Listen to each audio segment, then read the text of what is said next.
Hello and welcome, motorsport fans, to the MC Motorsport powered by MCSR GT3 Championship. We're coming to you live from the legendary Nurburgring, famously known as the Green Hell, for round 8 of this thrilling season of GT3 class race.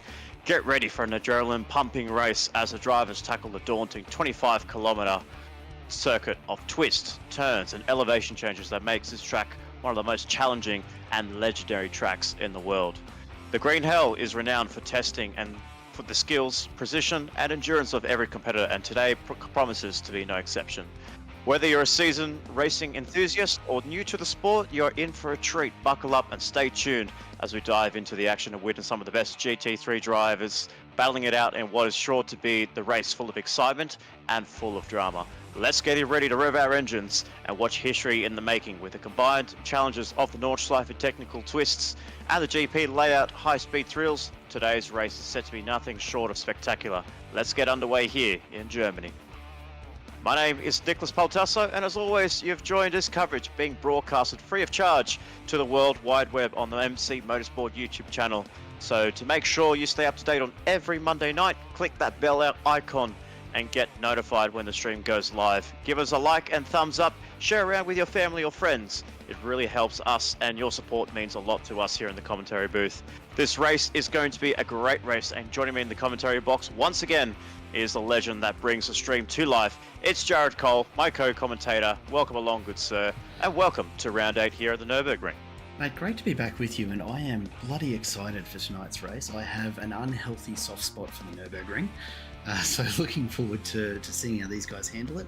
I'll be honest, I was tempted to just jump in and race tonight instead of broadcasting, but I thought, no, look, I'd better make sure we fulfill the obligation to the fans here and make sure everyone gets a good view of what's to come. And geez, we have an amazing race in store tonight, I am sure. I managed to get my fill in of the Nurburgring 24 last night in my own racing series on the Gran Turismo 7 platform on the PlayStation. It was 10 daunting laps around here. These guys are going to be doing 90 minutes of this racetrack, so we're kind of looking around about that same time frame. We're looking at about maybe 13-14 laps around at this grueling circuit. But yeah, even getting above 10 laps around there was absolutely challenging in a way, just trying to make sure you hit every apex, you make sure you get the entry and the exit speeds, trying to keep the flow of the car through all of these corners, through all these 170 turns that we had here in the Green Hell. It takes a lot of concentration, a lot of precision, because there's not much time to breathe. Only the time you'll get to breathe is when you get to the Dottinghurst Straight, which leads to the final sections before we hit the GP layout. So a lot of challenges for our drivers here. The air temp is sitting at about a reasonable 20 degrees Celsius. The wind not so strong around here. The track temp nicely rubbered up and nice and warm with 36 degrees with no rain in sight. We did have a bit of fear of rain looming around early in the early hours of the morning, but it is dry conditions and the perfect weather for all of the drivers here tonight as the qualifying is running in the background. And we'll be able to get ourselves underway. We'll be able to see some results, so some of the timings come through very shortly. But Jared, you did say you love this, you do like this track. You have a bit of a soft spot about it.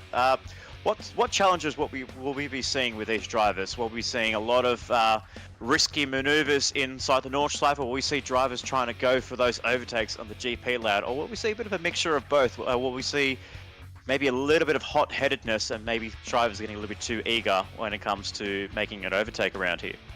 I honestly think all of the above and more. The Nürburgring is such a challenging circuit for so many reasons. It forces you to throw out everything you know about racing lines, where actually sometimes the fastest way to get around this track is to disregard what would be an ordinary racing line through the corner, because it's the only way you can get set up for the next one. On top of that, the passing opportunities are so limited. You will find people getting frustrated with getting stuck behind slower drivers and perhaps taking on some maneuvers where perhaps they shouldn't. There's a lot of really long, fast sections, and I think we'll probably see quite a few passing attempts down that back straight of the Dottinghurst. I'm sorry to all of our German listeners, because that's the best I can do with the German language. I'm sorry. But yeah, it's a track that just demands total concentration at all times, because it is unlike any other racetrack anywhere else in the world, and I will argue that till I'm blue in the face any day of the week. Certainly. The Nurburgring is a true icon in the world of motorsport, and the Green Hell has earned its reputation as one of the most challenging circuits ever built. But this legendary track is more than just a Nordschleife. It also features the modern Grand Prix layout, which was laid out in the mid-1980s, which added another layer of complexity and excitement to the event. When combined, the Nordschleife and the GP layout creates a circuit that spans nearly 25 kilometers of this hybrid layout, which offers a fascinating mix of old and new, with the technical sections of that Nordschleife, as you were mentioning, above and in the high-speed positions that is the GP layout. But with this track, we're about to get ourselves underway. We're about to see if we can flick ourselves over. We might be able to get some lap times going in. So we got about less than 10 minutes to go in this session. We have the timings coming through so far, as we can see on the screen here. It is Mitchell Curry currently leading the way, setting a provisional pole position lap time of 8 minutes 17 seconds flat, followed by Jackson Austin and then Miles Bond in the Ferraris of an 8:19 and 8:21 respectively. Alexander Wilson, Chris North making his return to MC Motorsports GT3 Championship in 5th place. Joshua Van Treek, Pete Minett, Josh Harris, Scott Stevens, and Brian East rounding up the top 10. But as we always say when it comes to the Nordschleife, that first lap means absolutely nothing. You have to literally wait until you get to the last 8 minutes of this track, or 8 minutes of the qualifying session. Then you'll be able to see who is on top of their game. Yeah, absolutely, and this is the great thing about trying to qualify at a track that takes 8 minutes to do a lap.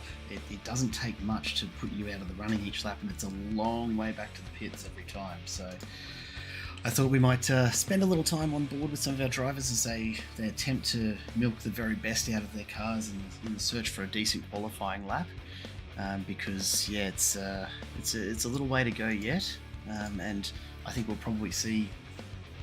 Look, probably a good one extra lap out of all of our top 10, so very much looking forward to seeing what they can pull out of the hat under pressure, and we'll just have to stick with some of these onboards, I think, and get a bit of a feel for the layout of this track and just how hard these guys are pushing to set a qualifying time. Because really, with a 90-minute race, Nick, I don't know how much qualifying is going to matter to a lot of these guys. Honestly, I don't think that there's actually a huge amount to be gained over that sort of distance by the extra 150 meters of lead at the start of a race, with the possible exception of surviving turn 1. If we were racing at the Côte d'Azur for the Monaco Grand Prix, they would always say qualifying is the key for a track position. But I do agree with you, actually.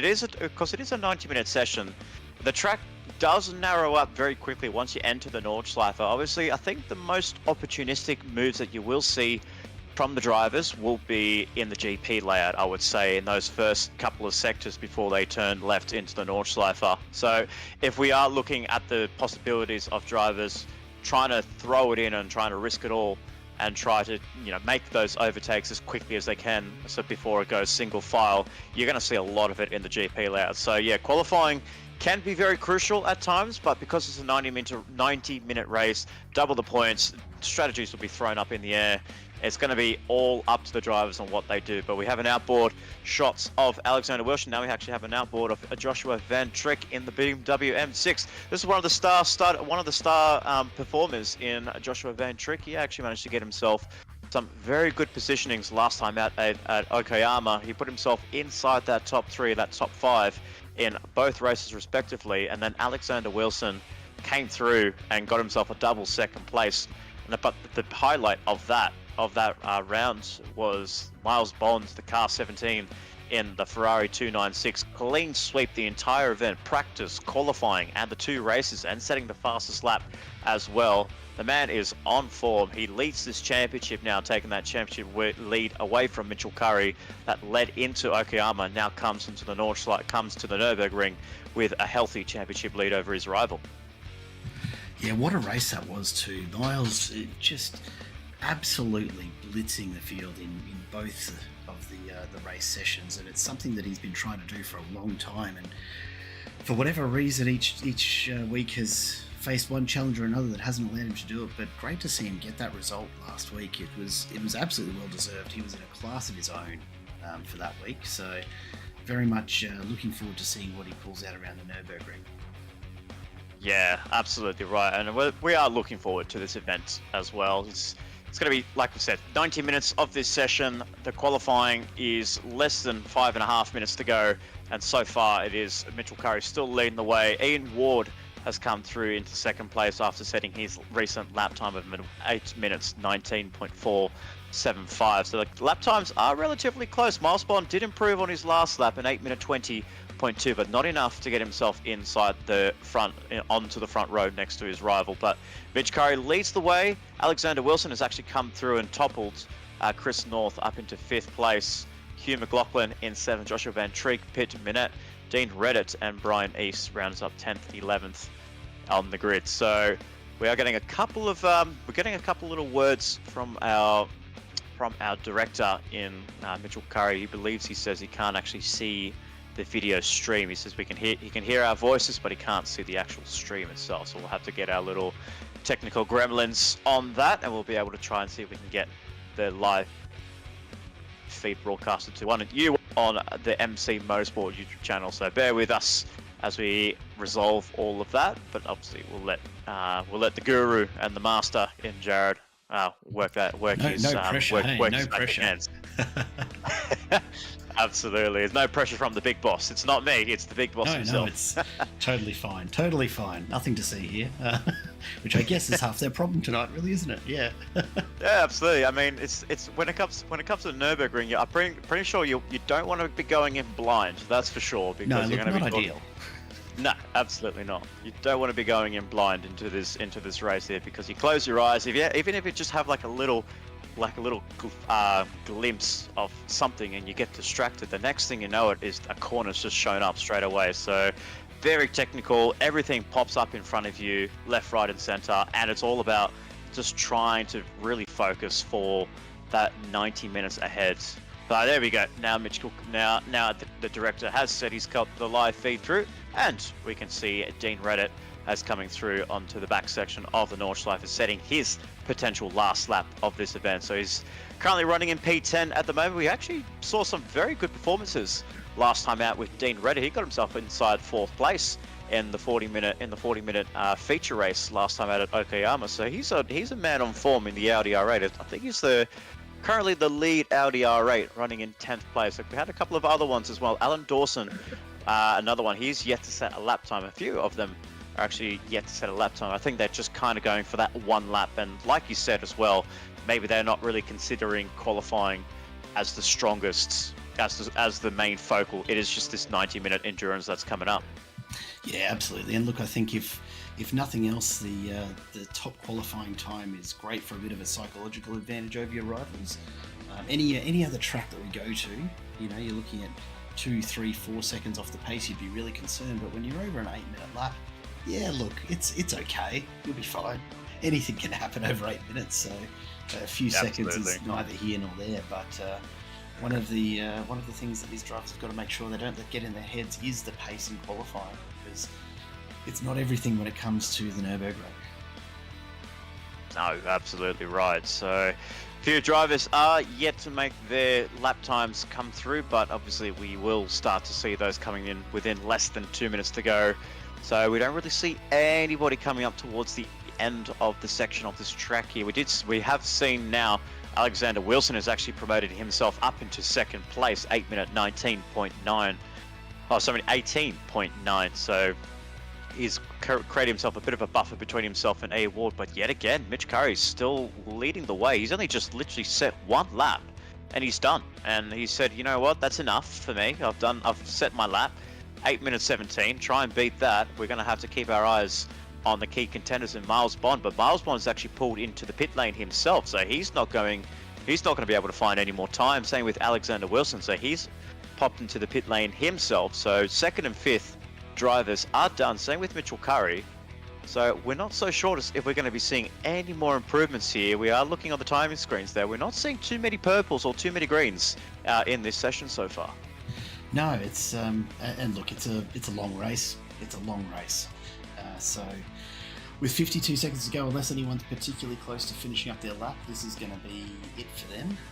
But it's not a bad starting order, and again, I wouldn't be too concerned in any of their shoes if I hadn't set a good qualifying time, because you've got a huge number of corners ahead where anything can happen, and just about anyone can make up easily a few seconds in a lap at this length. As we see Dean Redder just getting a little loose. I think he knows his qualifying's run he's done, and may as well use up the rest of those tyres before he gets back to pit lane. Yeah, thankfully he doesn't have to reuse those tyres when it comes to the race himself. Otherwise, they'll be seeing a little bit worse wear when it comes to this section. And that's the one thing you don't want to have around this track as well. You don't want to really have dirty tyres, or you don't want to have really worn tyres, especially with all the traction zones that are coming into this Nordschleife. A little bit of snap oversteer on the car, and that's pretty much your session done. As speaking of the session done, the qualifying has been completed now. Everyone has completed their laps, and it is, as we called it earlier, Mitchell Curry was a one lap hot lap, and he's managed to sneak that through by 1.9 seconds over Alexander Wilson in the Porsche 911 for MC Motorsport. Take a bow, Mitch Curry. That's pole position for you. Alexander Wilson, second place. Ian Ward in third place in the first of the BMWs. The first of the Ferraris, Jackson Austin in fourth place. Miles Bond rounds up the top five. So, in a way, we have ourselves a good mix of cars here. We have a lot of rear-wheel drive, rear-engine rear-wheel drives. We have a lot of mid-engine rear-wheel drives. We have a lot of front-engine rear-wheel drives, mixing it up in the top 10. So it'll be very interesting to see what car is the preferred car around this track, because it looks pretty even at the moment.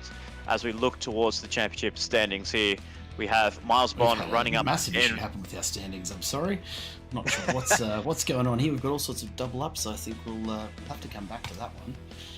Yeah, absolutely. That's all right. Well, we did see Miles Bond retook the championship lead away from Mitchell Curry, but it's only a very small points margin. But it is about the championship as well. Double the points as well, ladies and gentlemen. So whatever they score here, double it, and who knows? We could be seeing a new leader come out of this. It might not be Mitchell Curry, it might not even be Miles Bond. It could be somebody else within that top 10 that could be taking that championship lead away. But it's all to play for here in this 90 minutes coming up, as the drivers are getting their warm-ups done. They're getting their cool-downs. They're getting the last little bit of information from the drivers, from their tech, from their crew chief, from their engineers about the strategy, planning their own ways on how to execute this grueling 90 minutes ahead.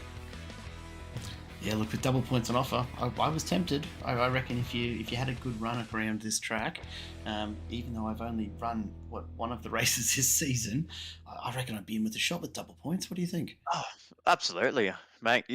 All you need to do is you just take out the key runners, just run a full lap, just get the head start, and then when you get to the end of the race, just pluck it in reverse and then just cross the finish line. That's all. And all you can do is hope that you get far enough around the Nurburgring that the stewards can't see what's happening. Hey. Exactly right. Yeah, and also we are going to remind our viewers we do have live stewarding as well. There's no safety cars for this event, as well as we saw safety cars in the previous rounds. There is none here at the Nordschleife, so you do get a bit of damage on your car, and there is a bit of a mix-up of crashes and incidents.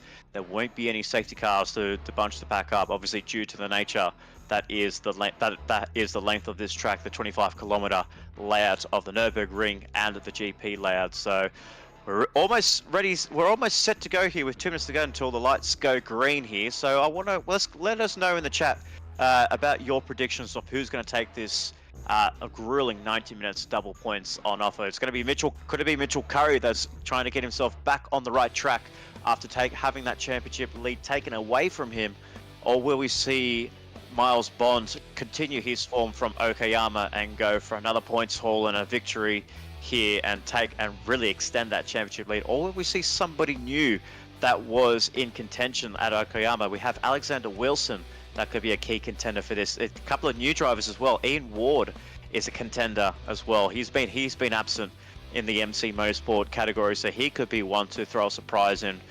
Might even see the likes of Nathan Bowman down the order. He might be able to throw up his name and have a go and have a good crack. He did have a good performance, finishing up in 4th and 3rd place respectively at Okayama. But I'll throw it over to you, Jared. Who do we think is going to be a key contender, and who do you think might be able to get the job done in the next 90 minutes? Honestly, it could be anyone. It comes down to survival in the Nurburgring. It can take just one mistake, particularly early on in the session. If you find yourself turned around in an opportune point on this track, you'll find yourself waiting till the entire pack goes past before you get an opportunity to safely spin it back around and keep going. So it could be anyone's race. I would love to see a real dark horse take this one, particularly with the double points on offer. You know, someone like a Charlie Milliken or a Pete Manette in the BMWs. We haven't seen them feature up the top end of the order as much as I'd like. And, you know, I'd love to see the love shared around a little between all of the manufacturers. So, look, I'm gonna back the BMWs tonight. You know, it is Germany after all. It's their backyard. So, here's hoping they can deliver for the local manufacturer. Yeah, couldn't agree more there. The BMWs and the Porsches, the German brands looking to represent their country loud and proud here in the next session as we are about to get underway, as the cars are now starting to grid themselves up, and as we get ourselves ready for the green flag to fall down.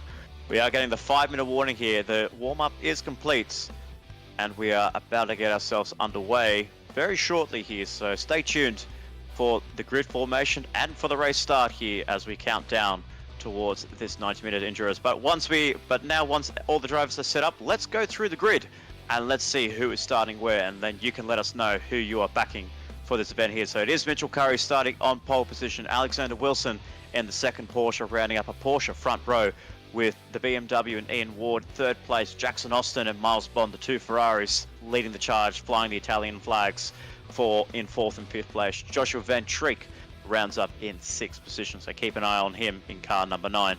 Chris North, Hugh McLaughlin, Pete Minutes and Dean Reddit rounding up our top 10, our fourth and fifth rows, with Brian East and Joshua Harris, the first of the Mustangs, rounding up in 12th position. Then we go down the order. Scott Stevens, Matthew Carrick in 13th and 14th place, rounding up the 14th row of the grid. Oh, sorry, the 12th row of the grid. And then we have Hayden Norris, Carl Stevens, Bradley Cheney, and Simon Lata. It looks like all the cars are ready to go. The lights are on for round 8 here at the Nürburgring. It is lights out, green flag racing, and that is a solid start there by Mitchell Curry as the drivers are starting to work their way down the hill into the Yokohama S for the first time before they get themselves into the Mercedes-Benz arena. But that's a huge gap that Mitchell Curry's got, and through the Mercedes arena they go. Mitchell Curry in car 89 leads away. Miles Bond is gone from 5th to 2nd within the span of a couple of corners, and he's on the charge. He knows that he can't let Mitchell Curry run away with this, but Alexander Wilson is holding it around the outside before they get to the forward curve, and he's got him just past him. Is Alexander Wilson over Miles Bond. Through the Dunlop curve they come. It is Mitchell Curry with a few car lanes ahead of Alexander Wilson, a second clear of Alexander Wilson. Miles Bond in third place. Ian Ward and Jackson Austin rounding up the top 5. Chris North has made a position gain as well in 6th place. Joshua Van Treek, Hugh McLaughlin, Joshua Harris and Peace Minette rounding up the top 10. But what a start that is for Mitchell Curry as he passes the Michael Schumacher S's for the first time. It is a long way to go until we get to the end of this session. 1 hour and 28 minutes and 50 seconds to go, ladies and gentlemen. So they haven't even got into the Nordschleife yet, so there's a long way to go. Through they come, through the Wartsteiner curve, and then Advern Bogen. And then once they get into this chicane, it is all about bracing yourself and preparing yourself for what is going to be the ride of your life, ladies and gentlemen. Enter the green hell does Mitchell Curry, going through the chicane into turns 9 and turns into 11 and 12, and now turning left into the Nordschleife with Mitchell Curry leading the way ahead of Alexander Wilson, who almost had a hiccup there and nearly lost position to Miles Bond. But Miles Bond, what a start that is for him and for his championship quest over his rival. Yeah, huge start for Miles, and holding that position well. I'm really excited to see a very, very clean start for everybody there. I think the drivers will taking the right approach. It's a long way between here and the end, and absolutely no one is winning this race on turn 1, much less lap 1. So we've got an amazing little train going through the Nürburgring. I hope you're enjoying the footage, viewers, because it's going to be a beautiful train of GT3 cars, hopefully right through this first lap.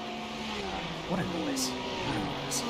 Absolutely, it's great to hear the cars coming through the Flugplatz for the first time, and then up towards the rise they come into the what is going to be the heart of the Nordschleife, coming down the hill, coming towards Arnberg corner, which is the right hander that's all coming up to this fast kink here, is pretty much holding it flat around here and just hoping the aerodynamics work on the car. And it looks like all the cars are sticking very nicely there. Through Arnberg they go, down the section. This is the part of the track which I like to consider pretty much a roller coaster section. The first part of this windy roller coaster of the Nordschleife, and this is so exciting. You get yourself inside the cockpit, which is a fixed camera position here on iRacing. So you're pretty much driving cockpit from lap 1 all the way up to the end of the race.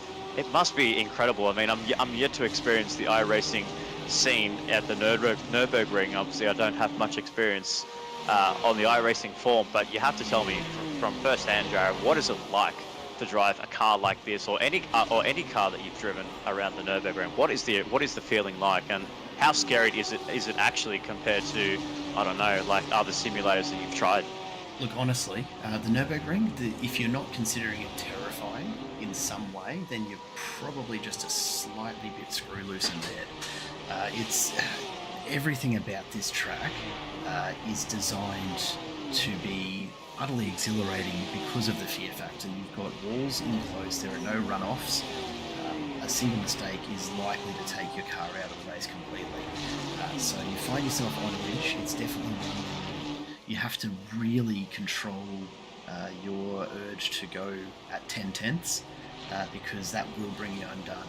The surface is so far from perfect. I can't even think of how to describe what it must be like to drive this circuit for real. It's absolutely on the bucket list for me, because if the iRacing experience is anything to go by, I can't think of anything I would enjoy more than getting just one lap around the place. And I don't care if it's in a rental Corolla, honestly.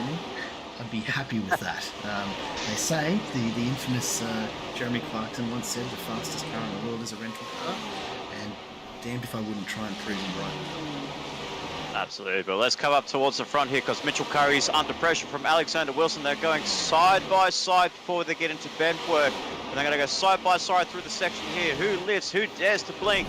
And looks like a little bit of contact made, which pushes Curry onto the Armco there. Alexander Wilson does slow the car down a little bit to try and give himself the position back, and he does. Not only does he give the position back, that gives Miles Bond and potentially Ian Ward the positions that he needs to get himself inside the top 3. So what was a risky side-by-side move there for Alexander Wilson, and Mitch Curry has ended in calamities with Miles Bond coming into P2. He'll take that position any day of the week as they come through to the carousel for the first time. We know this name very well. We've seen this corner 1,000 times, and everyone that is not a motorsport fan, knows exactly where we're going. It is through the carousel, went up through the section and into the Old Hutch, into Wipperman, into Estenbach, into Brüchen.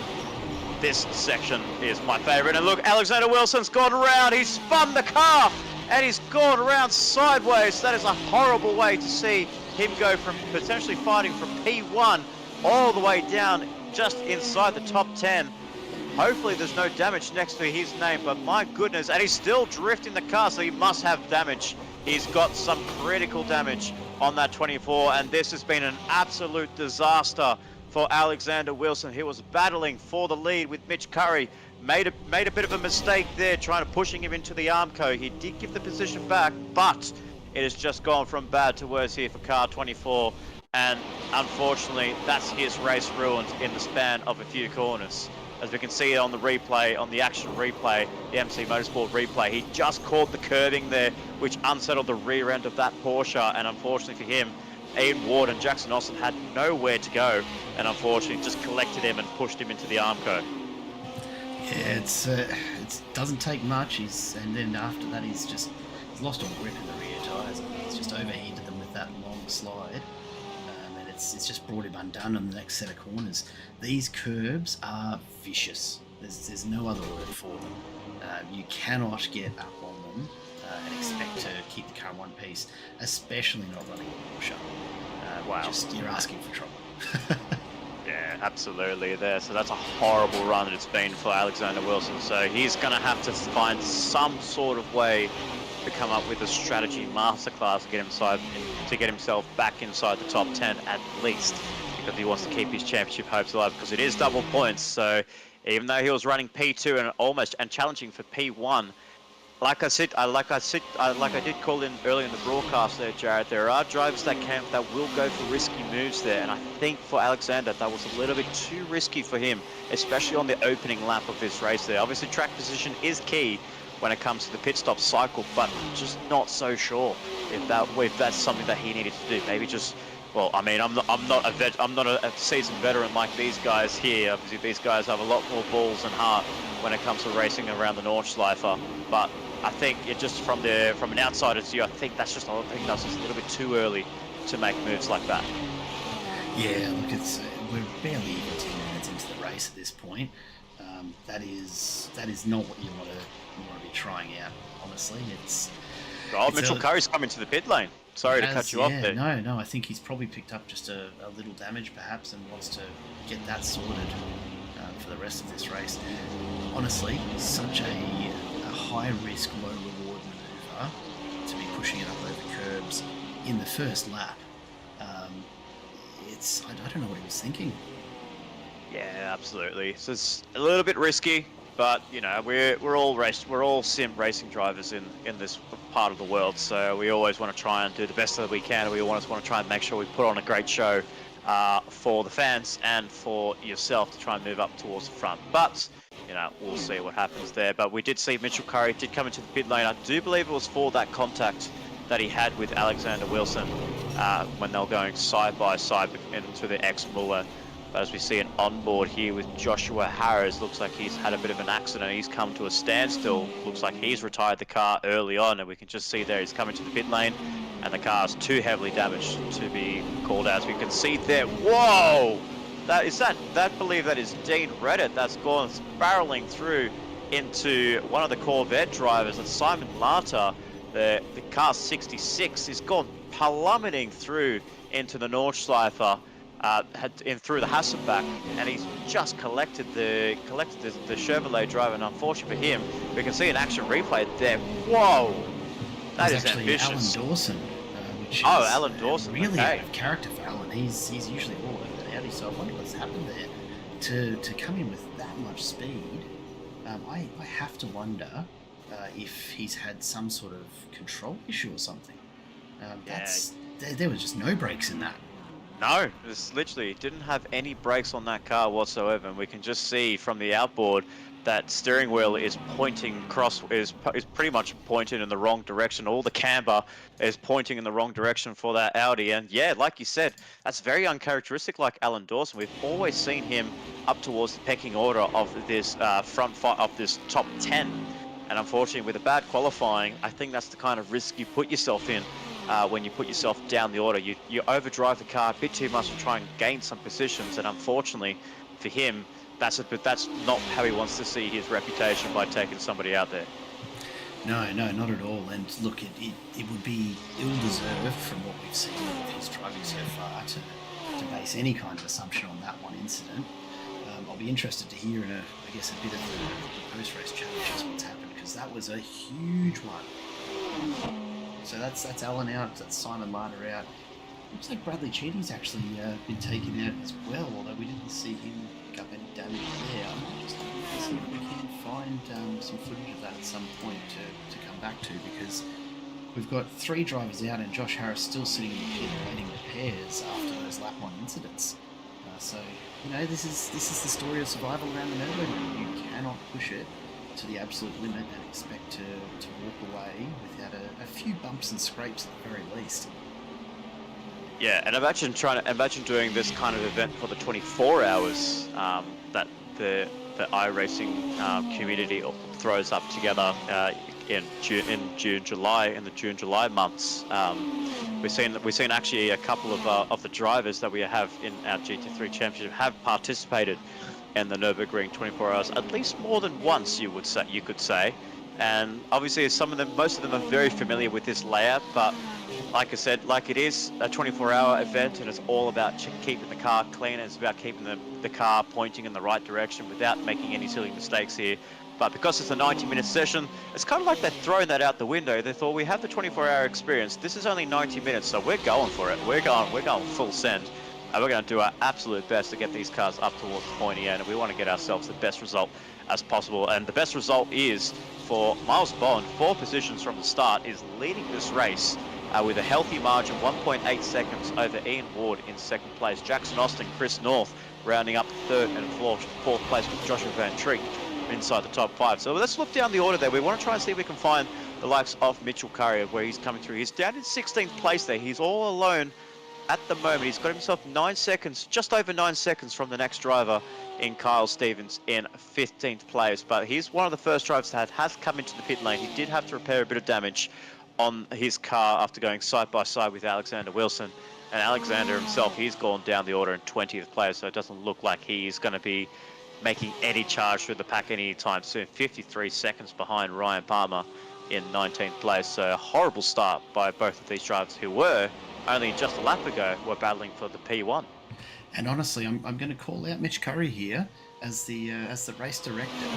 He has put it all on the line for people who are challenging the championship by dropping the Nurburgring in late in the season, because you can find yourself walking away from something like this with far fewer points than you'd expect at any other track.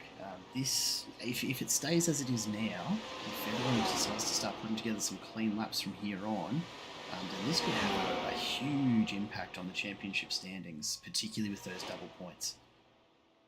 Yeah, absolutely, and he has come through to make that pit stop. Whether he's going to need to make another one within the next hour and 15 minutes of running. So just under 15 minutes of running, and we're only on lap 2 of this event here. We can see the Corvette of Pete Minette, Cameron White, running a little bit wide, but he's challenging Pete Minette, the 678 of that BMW M4. So a nice little close battle there down the mid-pack. Let's try to see if we can look down towards Nathan Bowman and Matthew Carrick. Looks like those guys are a little bit close for quarters there. Actually, no, they're actually got quite spread. It's quite spread out there. So I think for the track like for the Nurburgring, you do want to have you do get close proximity in that opening lap, but you have the drivers that specialize themselves as Nordschleife, I guess experts in a way, or hone their characteristics of driving around the Nordschleife as fast as they can. But then you've got others that just don't have that experience, or they're just not feeling confident. So do you think it could be more of a car thing? Would it be more about track time that they haven't been able to get much of during the week? Or could it just be something about, maybe the Nürburgring is not for everyone. It's not for the faint-hearted. Yeah, I think that last point nails it. If the first time you're setting foot on this track has been earlier this week, over the weekend in preparation for this race, yeah, you've gone about it all wrong. It is far too long of a track to expect to learn enough about it, and its dangers, particularly as we see who's that Hugh McLaughlin just coming off the carousel a little. It's far too dangerous of a track to come into it with such little exposure and expect to be able to drive a GT3 that you may be intimately familiar with at anything like full race pace around it. It just doesn't happen. It's 170 turns. You need to be very familiar with the entire layout, as we see Cameron White all over the back of Pete Minette there, just right up on the bumper, making the most of that slipstream as he makes the pass down the back straight of the Nürburgring, and they'll come into that last set of curves side by side at this point, I think. So we'll see who's got what it takes to break just that little bit later, but neither giving up positions. Oh, that don't. Cheese. That was wow, but unfortunately, let it go. Yeah, Minette just ran a little bit too deep, got a little bit spooked there by the Corvette driver, and unfortunately for him, that's cost him a position. But for Cameron White, he's come up the order there, and we have to remind our viewers at home, they might not be able to see the telemetry, but he's gained 12 positions in the opening couple of laps here, Jared. That's absolutely incredible. And watching from that outboard from Cameron White, that Corvette is looking really, really planted around this track here. It doesn't really be looking, doesn't look very slippery. It looks actually very planted and looks like to be the car that might suit this track. The Corvette hasn't really been heavily featured. The last time we saw the Corvette being somewhat reasonable, at least for the streaming side of things, was back at Road America, where Cameron White actually managed to get himself onto the podium in the 20-minute sprint race, albeit the calamities that we had in that race itself. But he managed to pick himself up onto the podium of that race here. But in that move there, in the lead up to the move down onto the back straight onto the Dottinger back straight, that Corvette leading up to it looked absolutely planted and it looked so strong. Yeah, 100%. He's really keeping it in check, which is, of course, hard to do. You know, it's a Corvette. It likes to step the rear out. There's no denying that.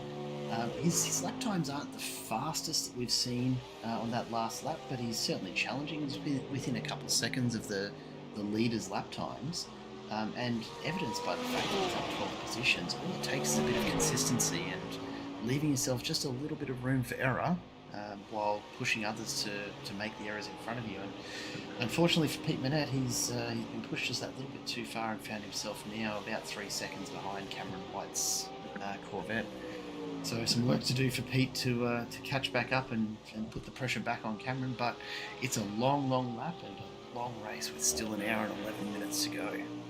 Oh, absolutely, and they're only on lap 3 as well, ladies and gentlemen. So Miles Bond already setting the pace with 8-minute 21, with an 8-minute 21, but the guy behind him, Ian Ward, has set an 8-minute 20 8-minute 20 flat. So he is the man on the charge there, and he's just over a second between the top two. But now we're looking down to Brian East, who's just on the fringes, just on the outskirts of the top 10, 2 seconds behind Scott Stevens in what looks to be a very bright pink, BMW M4. He loves the color, he loves this livery, he loves the way he can design them into this beautiful, stunning livery. As you can see, the front of the nose just flying in the air. They're getting a little bit of airtime in that BMW, but it's gone for a bit of a different outlook of the car. Looks really nice there, very well presented in car number 3, and just sitting 2 seconds, just over 2 seconds behind Scott Stevens, with Matthew Carrick, one of the key contenders in the top 8 of the championship, running behind him in 12th place. Nathan Bowman not too far behind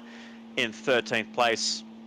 13th place, 7.4 behind Matthew Carrick. And Nathan Bowman, after what was a stellar performance at Okayama, is struggling a little bit at the Nurburgring, down in 13th and well off the pace at the moment. But looks to be pretty even, you could say. Like, you are getting the drivers that are starting to, I guess in a way, starting to settle in. They're trying to get themselves into a rhythm. They are trying to find who they are battling and who they are racing up against. So we can see Matthew Carrick is putting the pressure on Brian at the moment, but Brian looks to be not fazed by it whatsoever, and he's keeping his heads down, and he's actually looking at that pack ahead of him, Scott Stevens and Pete Manette. He's actually closing just ever so slightly on that battle pack, and that battle pack is going to be all the way up for 9th place, and he's bringing Matthew Carrick with him, who looks to be on a charge in that Porsche down in 12th place. Yeah, no surprises to see Matthew on his way through. We've got a nice tight little pack up ahead of us as well. We've got 4th, 5th, 6th, 7th, and even 2nd and 3rd. You know, Ian Ward, Jackson Austin just traded places ahead of where we're looking now with Chris North. Right up there amongst us. We'll just take that quickly forward as Ian Ward will be looking to get the run here and take that spot back from Jackson Austin. I don't know if he's going to make it stick around the outside, Whoa. but bloody hell, that's Wow. quick. Wow, that was an absolute beautiful move there through the West Stein, and then now coming up to the X-Mueller, and they're still going side by side, these two drivers, Ian Ward and Jackson Austin. No familiar foes in the sim racing world, not only just on iRacing, but on the Gran Turismo 7 platform as well. These two have been duking it out in what has been in the Enduros and whatever racing series that they can get themselves amongst. They're always battling each other hard and fair, and they're still going side by side through the X-Mueller.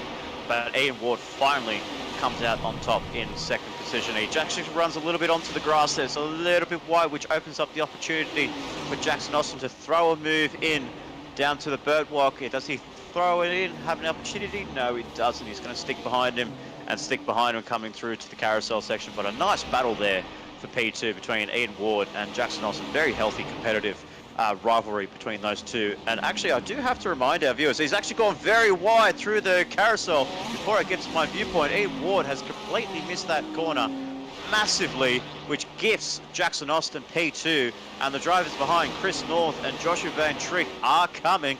And they're going to challenge the likes of Ian Ward and Jackson Austin for P2. But that is a disaster for Ian Ward then. He looks like he's losing a little bit of confidence in that BMW. Looks like he's overheated those tyres a little bit, and he's losing in car lengths to Jackson Austin in this one. It's a Ferrari 1-2 with Miles Bond, Jackson Austin, first and second.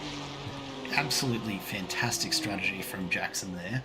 He saw Ian get a little bit loose and run wide, but didn't force the pass where it wasn't on and where it wouldn't be safe. He's sat back and he's just kept the pressure on, and it's paid off with Ian just a few corners later stepping out and just letting him roll on through, as we see Jackson now trying to put a bit of distance and finding himself in his own little bit of traction woes. Unsurprising though, we've got to recognise that the Ferraris as well, all of these GT3 cars really, very happy with a few bumps like the Nurburgring has on basically every corner that you touch. Very happy to give you a little bit of a loose rear end as Jackson goes into the wall through there.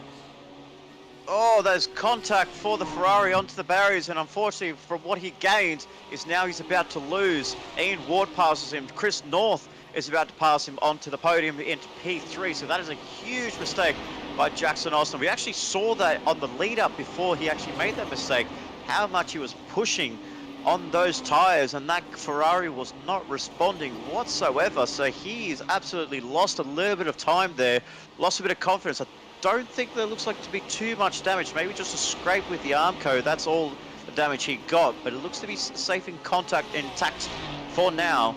And he's just running up, he's run down to P4 there, but we saw in that, like I said, we saw in that lead up there just how comfortable and unnervy that Ferrari was.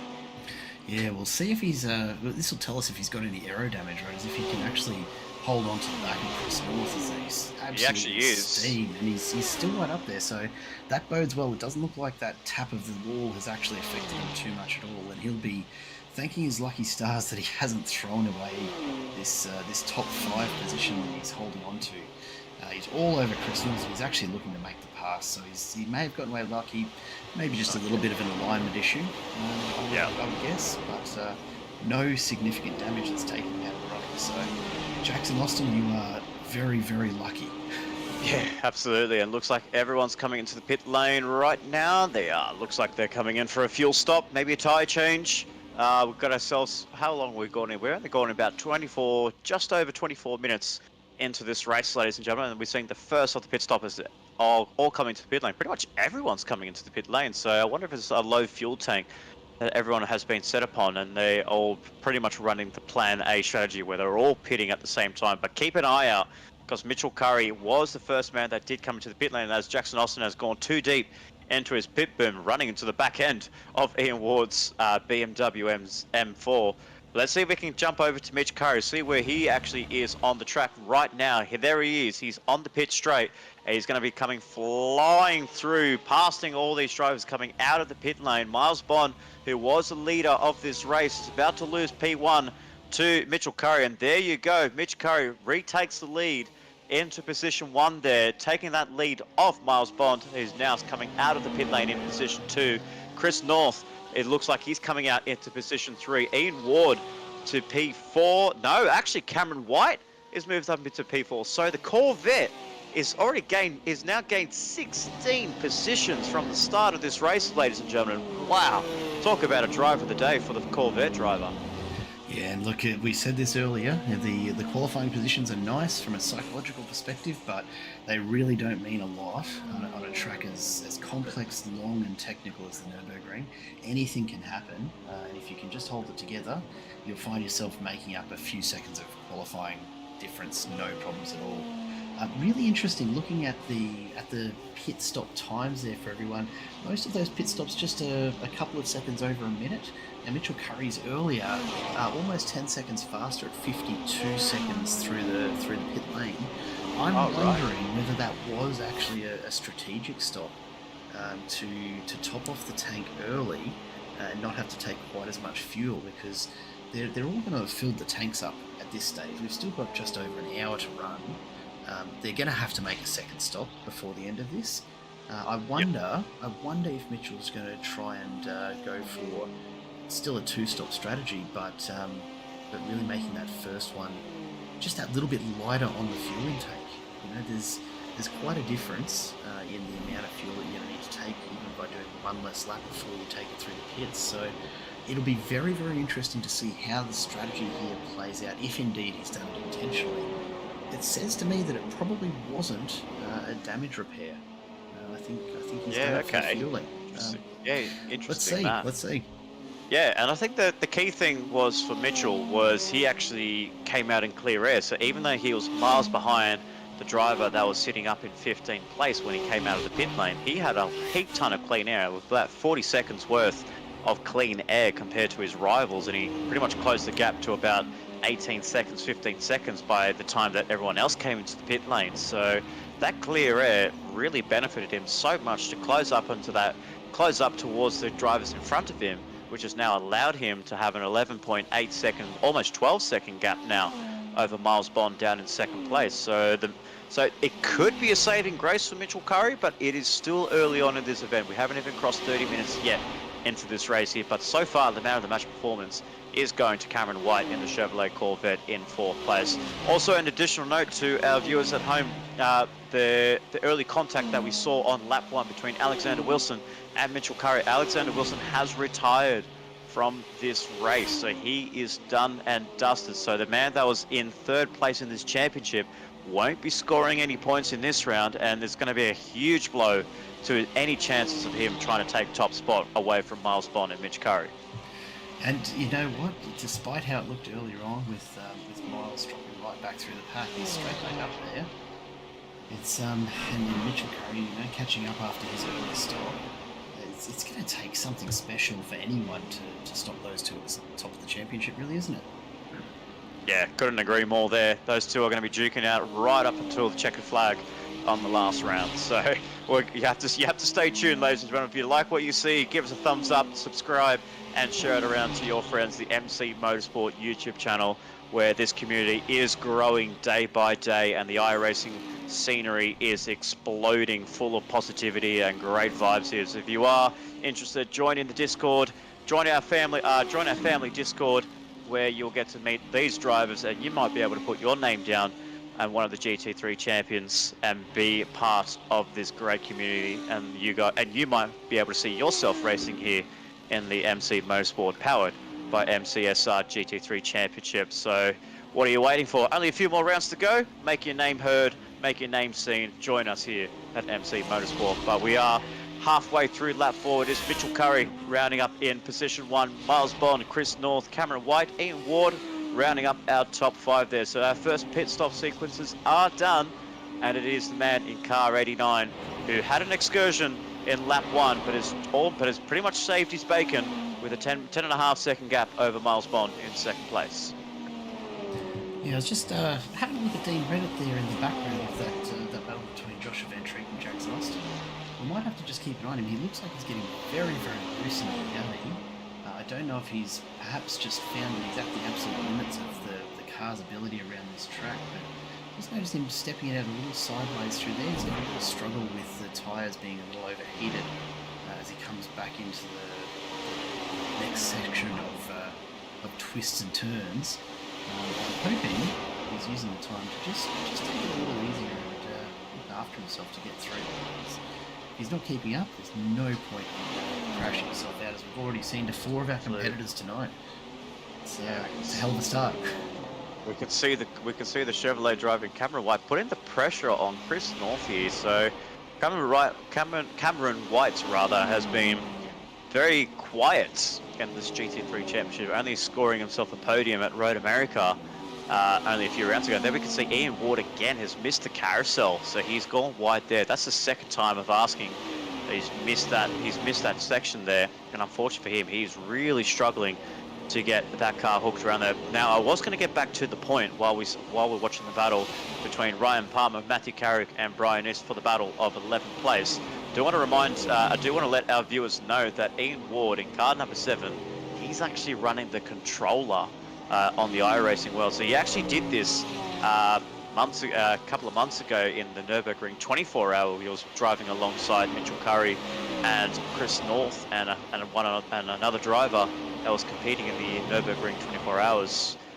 He was actually on the controller and doing a 24-hour race on a controller, and he's still driving on the controller here around the Nurburgring. I know him from the Gran Turismo 7 side of racing. I know he races on the controller there, but he actually does this in the iRacing world, and to me that just speaks 1,000 words of just how talented he is. And he's running up in 5th place, but maybe that's probably some signs to see that maybe he's not getting that carousel right because of the turning input that you might be hampered with on the controller stick.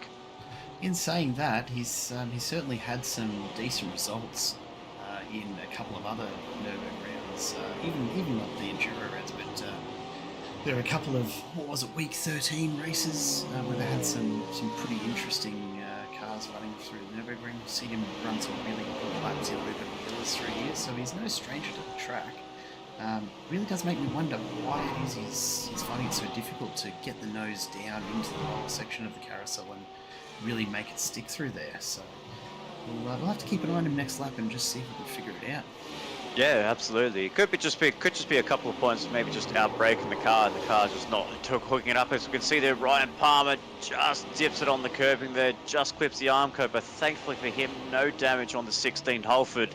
As we can see, one of the cars behind them, Luke Hayden, right behind him in the Ferrari 296, has gone past into 14th place. So that's a very good save there by Ryan Palmer, but unfortunately for him, loses 3 positions in the making and almost got himself up into the top 10. He was actually showing some good progression as well through the field there. As we can see down the order, we can see Nathan Bowman, Luke Hayden have made up 9 positions respectively in 13th and 14th place. But like I said, the man of the match performance so far, he's actually made the move now on Chris North, is Cameron White in the Chevrolet Corvette, now running up in 3rd position and is 14 seconds behind the race leader in Mitchell Curry and only 2.8 behind Miles Bond. So this is absolutely incredible to be close to Miles Bond.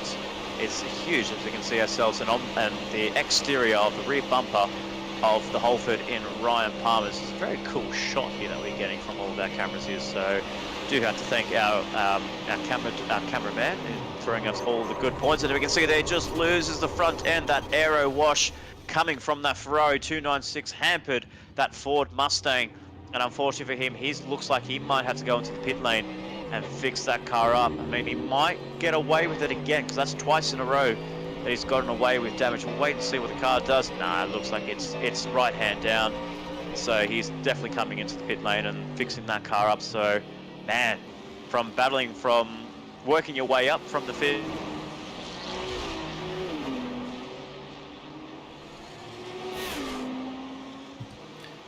Sounds like we might have just lost you there for a moment, Nick, so I'll jump on in, and we're back on to Joshua Van Treek a little further up, currently sitting in 7th position. Been setting some really good laps and slowly reeling in Jackson Austin, who's been trying to chase down Ian Ward for a little while now, so we'll see if they can hold it together. I think what we've seen with Josh Harris there is just a little more aggression that he was probably needing to put through the rear wheels of that Mustang that's brought him unstuck. This is the thing, you start to forget so quickly, even after just doing one lap, how much grip you're lacking on cold tyres.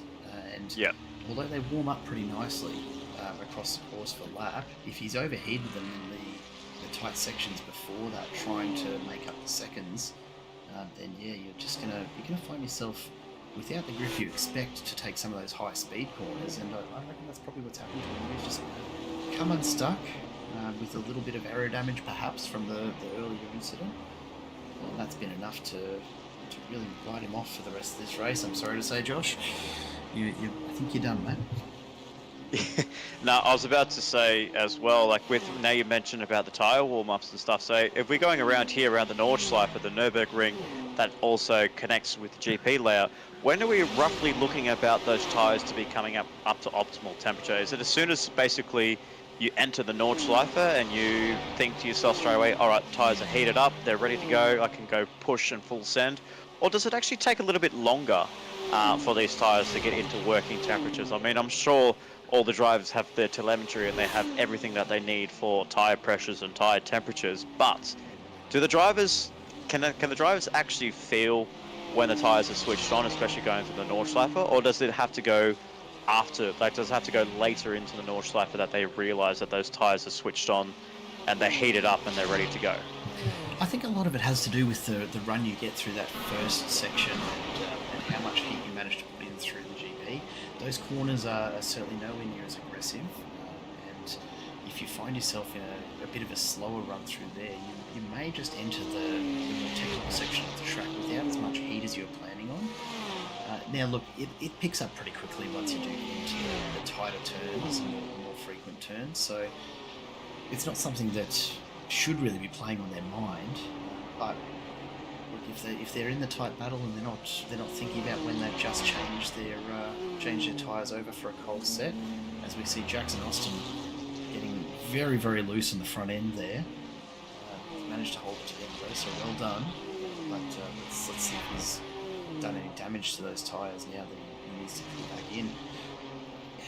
It's such a tricky course, and because it's so long before you hit that same corner again, you really can't always rely on the car behaving reliably the same way as you approach each corner, because the tyre difference can be so much from lap to lap. It's not the same as lapping, Laguna Seca, where you're hitting the same corners pretty consistently every couple of minutes. You know how the car's going to react, you know the tyres are about the same time. There shouldn't be too much difference. Yeah, the Nurburgring is just something else, man. Something else. Yeah. Oh, absolutely. I would love to be able to get my hands on a car, driving a GT3 car, or any car, as a matter of fact, in the iRacing simulator. I've driven it plenty of times, multiple times, on the Gran Turismo game, but I'm yet to experience it on iRacing, so I'm really looking forward to it, to one day having a full crack at it and giving it a full go. As we look down the order there, we can see Nathan Bowman, Matthew Carrick. These drivers are making up some positions here. Nathan Bowman looks to be making up 10 positions from the start. So we did see at the beginning of the race, he did have a very poor qualifying, despite where he's been ending up in the last few rounds as well. Third place, fourth and third place respectively. Third place overall at Okayama last time out, but very surprised to see him down the order after that qualifying session. But he is starting to find some form now, with only less than 50 minutes to go until the end of this race. We're nearly approaching halfway, ladies and gentlemen. We're on lap 5 of this event, 5.5 laps run in this Nordschleife of this race there. But Nathan Bowman starting outside the top 20, not getting that perfect qualifying lap in, is now running up into 12th place. So a nice little recovery drive for him. It's all going to come down to that final stop, if he has to make a final stop there, as he pushes the car too wide.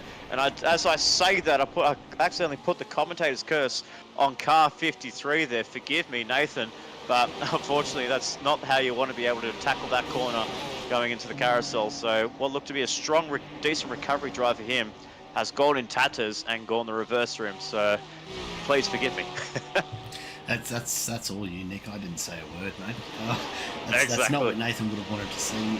The notorious Porsche just doing Porsche things, deciding he wants to let that one step out and up and over the curves. He hits them all again. This is going to cost him. This is going to cost him coming down that back straight. I'm pretty certain he's going to be stopping in for some repairs here, because there's no way that's going to hold as well as it should have after those couple of laps. And you've got this whole section as well, the Whipperman, you've got Estbach, Bruchen, Plansgarten. You've got this whole section of the Nordschleife that you have to deal through. It's a roller coaster. You want to get the car back to the pit lane as quickly as you can, but you go over curves like that and the car just drifts wide onto the grass. You're going to put yourself in more danger, and you're going to have to risk yourself more time staying in the pit lane stationary to fix this car up as quickly as you can. Obviously, the drivers do have the option of a quick repair, automated to their assignment, that they can actually use it and they can get the car repaired within a span of a few minutes. But going for the full repair could take longer. It could be like you could be a lap down at the end of it. As we see down the order there, Pete Minette is actually one of the only drivers so far that has gone a lap down in this 20-man remaining field of drivers. We had 24 to start with, 4 retirements, and we have 20 left with Pete Minette, a lap down from Mitchell Curry, who is about to start lap 6 of this event here at the Nurburgring for round 8 of the championship here at the GT3 Championship. We've seen a change for P2 there. Cameron White has gone past Miles Bond there, so what a huge move that was down the Dottinghurst straight. He's made the move past Miles Bond. This man is on a mission here as we get ourselves a replay action tucked right underneath the rear wing of that Ferrari 296. Pulls out to the right, and he's going to go side by side with the Ferrari 296. Pick up a bit of the side draft here. What does he do there? Miles Bond actually pulls off earlier, so he actually lets off the throttle a lot earlier. He knows that Cameron is quick in that Chevrolet, and he doesn't want to fight him any more than he needs to. 45 minutes to go. He's thinking about the big picture of this championship and that final stop. But what a drive this has been for Cameron White. Just keeps on charging up, doesn't he? I mean, we're talking up 18 positions, and again, look, we've said it enough times, the starting grid doesn't really play into it. But the consistency, the lap times he's running, Cameron White, an 8-minute 18 lap, is on that last lap the only person under an 8-minute 20 lap. And really, you know, Mitchell Curry, even out in front by 11 seconds, needs to be watching that rear view because Cameron White's got 2 seconds on him on that last lap. Cameron White, you are absolutely charging right now. Oh my goodness! It's like this is a star-studded performance here by the Corvette drivers, up 18 positions, and this is absolutely incredible. I mean, around the Nordschleife, like we said earlier, it's about the drivers that know this layer, that knows this track off by heart, and they can extract the maximum of their cars and get the absolute pace that they can. Obviously, a poor qualifying for Cameron White, but throughout the race, he set the fastest lap of an 18.8 minutes and 18 seconds on that lap, passing Miles Bond. So he's well faster than Mitchell Curry. 2 seconds, in fact, faster than Mitchell Curry, and he is on a charge with 10.5 seconds between the two of them, separating first and second place. Oh, we have a nice little battle pack here for P5, and this battle pack is still raging on, Jared. These guys are still battling pretty hard there. Jackson Austin, Ian Ward, and Joshua Van Trick. These guys are still duking at it as we see Jackson Austin run wide through the Hastenbach, and he's coming through just with a little bit of momentum there. He's caught the curb there. He's drifted the car, and he's saved it. Oh my goodness, what a save that was for Jackson Austin. Got it all wrong on the curbing there. Gets the car sideways. And my goodness, he throws the car around and he saves it. What a save that was for Jackson Austin there. But Ian Ward is ready to pounce when he can as he comes up towards the rise. Going to this back section here, just tuck right underneath that rear wing. Maybe go for a late send in one of the corners. He's still going to go side by side with the Ferrari going through this section. Surely not around the outside. This is hard to watch.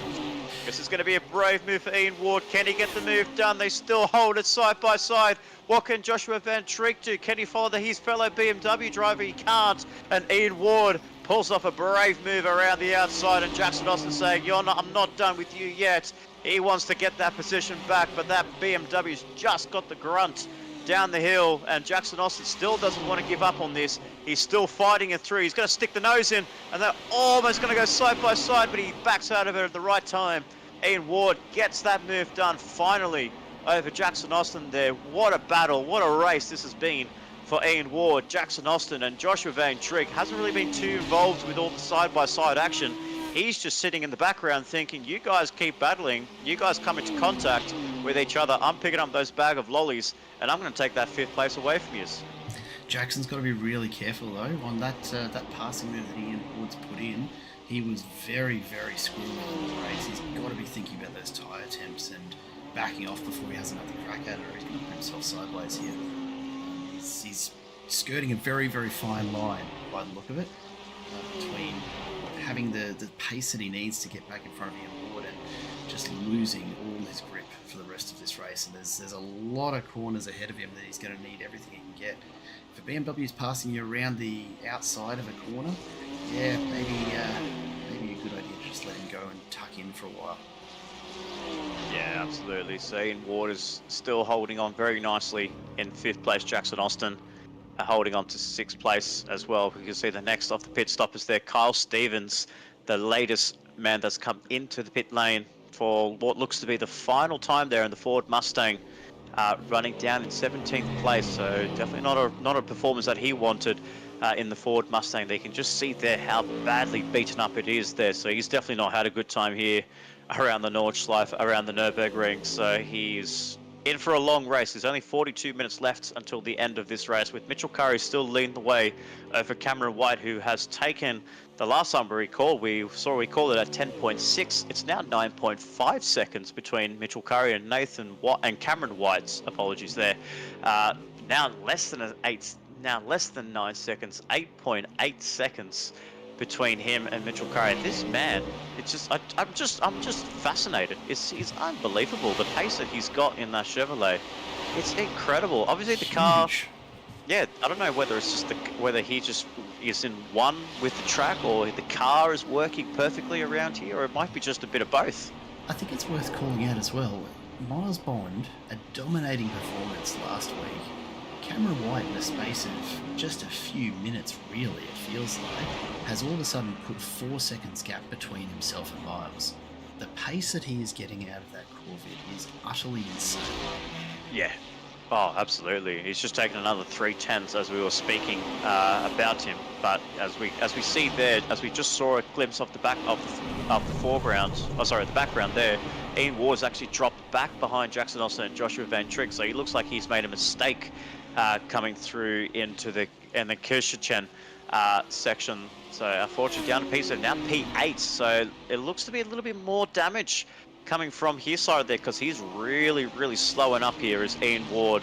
So what was the battle for 5th place for Ian Ward is now down in 8th place. He's holding up Hugh McLaughlin a little bit in car 10, but car 7 at the moment, the BMW, is struggling, and he needs to try and get that car back into pit lane and try and fix whatever he's got damage there. He's pulling to the side there. He doesn't want to compromise Hugh McLaughlin. Smart move there by Ian Ward there, but we don't know exactly what happened in the build-up to that, whether it was just him and Jackson Austin still duking it out side by side, or whether it was just a driver error there, and unfortunately just clouded their Armco, which we do know is easy to do around here. Yeah, and look, good sportsmanship, but also good racecraft by Ian Ward to get out of the way of the faster car. He knows he's got damage. There's no point holding up one of his competitors and not only ruining their race, but actually putting himself at risk if someone does get a little impatient to get past. You know, Hugh's not known for taking risky passing manoeuvres, but yeah, with Dean Redder potentially pulling further and further away in front, definitely a good idea for Ian to just make some room for the cars that are still running straight and true, and survive to get back to the pits, do some repairs, and hopefully stay in that top 10. Yeah, so it looks like hopefully he's going to be coming into the pit lane very shortly here. I do want to keep an eye on Joshua Van Trick and Jackson Austin with the straight line speed of the Ferrari, because what I had noticed, especially with Miles Bond, he had been struggling a little bit with straight line speed coming down the section. Obviously, we know the balance of performance is fixed and the setups are fixed, but at the same time, I feel like the Ferrari's just lacking a little bit of straight line speed compared to some of the other cars, but it does look like it's very even between the BMW and the Ferrari at this stage there. I did see with the Corvette, when the Corvette was behind Miles Bond and a few of the other drivers that Cameron White was trying to pass, he looked like to be absolutely flying in that Corvette. So a little bit of a straight line speed advantage for that Corvette. But it looks to be, quite even there. So Jackson Austin still holding on about 200 as we get the live telemetry here right now between the two cars. Yeah, pretty even, to be honest. So maybe the BMW's just got a little bit of straight line speed more than Ferrari, but there's nothing too much in it. So I was just actually very curious there, because I was just trying to think back of what Cameron White and Miles Bond were having, that he just managed to make that move easy. Yeah, look, I think a lot of it just comes down to the aerodynamic speed that you can get out of sitting in that slipstream. if you can get just close enough down that long back straight, it can make a huge amount of difference in speed by the time you get to the other end of it. So the corner exit is absolutely crucial coming on the Willinger, because if you can get in there, it's going to make a solid number of kilometres an hour difference at the end of that straight. And if you've got the time to make the passing move before you have to jump on the anchors as you enter those last corners, then yeah, it's enough to get you ahead, and very, very difficult to pass again beyond that point. Absolutely, and just news coming in, Ian Ward has managed to get car number 7 into the pit lane finally, so all that damage he's done and all the battling he's been doing for P5 with this battle group with involving Jackson Austin and Joshua Van Trick is now finally coming to the pit lane to repair what he has left, whatever he had on that car. So maybe he's going to try and repair the car, get its last stint finally done and dusted, and he's going to try and push for the next 37 minutes of this race. So we're only about lap 7 into this race here, and the order is Mitchell Curry over Cameron White over Miles Bond. That's your top 3. Chris North has got himself a good buffer between himself and Jackson Austin down in 5th place. Joshua Van Trick looks to be the one that's going to challenge anybody at the moment, that's going to be able to challenge Jackson Austin for 5th place. Doesn't look like there's too many close battles at the moment. They're very spread out now, as they're all about to start thinking about that final pit stop. But what do we think here, Jared? Do we think drivers might be just doing that one stop, or will they actually need to come in and do a second stop? On a 90-minute race, with the way these are set up, they're going to need to make this 2 stops. Okay. Unless you're driving incredibly soft on fuel, you're just not going to have enough. And I honestly can't think of a way that you'd get away with a single stop strategy in a 90-minute race here and still be competitive in any way, shape or form. The pit stops, it's not a particularly long pit lane, so really it's only costing you, 40, 50 seconds. You'd be losing more than that by the time you made up for the... Whoa! Yeah, who's lost that? Chris North has just lost it around. Chris North, yeah. So Chris North who was up into P4 has dropped down to P5, which could potentially be P6 to Joshua Van Trick. There we go. Side by side they go through as we now get ourselves back onto the replay cameras. What happened to Chris North? We did say he had himself a good bapper on the driver of Jackson Austin. And there you go. Lost it on the curbing there. And that is a huge blow for Chris North. Damage on the front splitter and on the rear bumper of that Porsche 911 there. So what was a comfortable 4th position for Chris North, all he needed to do was bring the car home, and unfortunately for him, he's going to lose that position. But contact made with Joshua, and does he lose P5 from that? No, he doesn't. He still holds on to P5, does Chris North. Joshua Van Trick is still stuck behind the Porsche driver, but that is a huge moment for Chris North there. He looked comfortable in P4. The curb strike again. He'd got one wheel up onto that curb, and it just completely unsettles the balance of the car. Is it really that bad? The curbs are so high around the Nurburgring. They really? Yeah. are. Okay. Yeah. I just obviously I know how high they can be on the Gran Turismo side of things, but I just never know how vicious and high and higher probably, and maybe less risk of running on curbs, as we can see there with some of the lines that Jackson Austin is taking. He's not even touching the curbs at all, so he knows how dangerous they can be. Smart man, yeah. Look, I would be curious. I haven't looked into it with Gran Turismo to see whether their tracks are laser scanned as iRacing's are, and how accurate these curb plates really are. But I can tell you, look, it's not impossible to survive touching the curbs at Nurburgring, but you can't just put one wheel up on them and expect the car to remain balanced. Now, Chris North, look, he might have been able to save that if he was lucky, but yeah, he was out of shape real quick there. And again, the Porsche just like curves, letting off the throttle. Would you think like getting off the throttle? Maybe, but then again, it's the Porsche.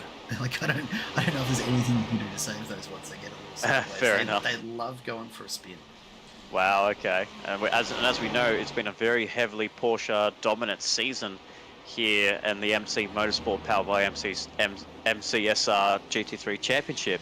It's been heavily favoured that the Porsche has been the #1 choice amongst the drivers, but we do have drivers such as the championship leader Miles Bond jumping in the Ferrari 296 is leading the charge in the GT3 championship, but is running in P3 at the moment. So as it stands now, Mitchell Curry will retake the lead with double points on offer ahead of Miles Bond. And obviously the next challenger that was going to be for this championship, Alexander Wilson, has retired on only with 5 laps complete next to his name. And unfortunately for him, it is a day to forget for Alexander Wilson. Yeah, Alexander Wilson, who was into this at all, I'm sure. no It's challenging for P1. Yeah, look, it's the nature of the Nurburgring. Yeah, if you do exactly. go off, there's just no room for error at high speed. There's really very little runoff on any of these corners, bar maybe 1 or 2 I can think of that you've actually got some hope of pulling it up in a sand trap. Yeah. The results of that can be absolutely devastating, particularly when, look, honestly, 90 minutes, yes, it's the longest race we've run in this series so far, but it's certainly not a long enough race that you can make up that sort of gap that comes from having to do those repairs after dragging a damaged car, what would ordinarily be 4 minutes to do half a lap, and easily becomes 6-7 minutes to get back to the pit lane. And by that stage, add in the time for repairs, and there's just not enough left to get yourself back into a competitive position, which is why I think we're seeing a number of drivers that are electing to just bow out of this one rather than wait out the results. Now, interestingly, given that we've only got 24 entries and double points for an offer, I actually don't think that's a great idea. There is a formula that iRacing uses to calculate whether or not you're eligible for points, based on the number of laps that you do compared to the lead driver at the end of the race. I suspect that if these drivers had stayed in and gotten their repairs done and continued to lap around, even though they're finishing 24th, the points on offer are not awful either. They're doing themselves a disservice. They may not be challenging for top 10, but it could have made all the difference when we do tally up all the points at the end of the season. So, it's never worth throwing in the towel just because you're not challenging for the top 5 or top 10 positions in these league series.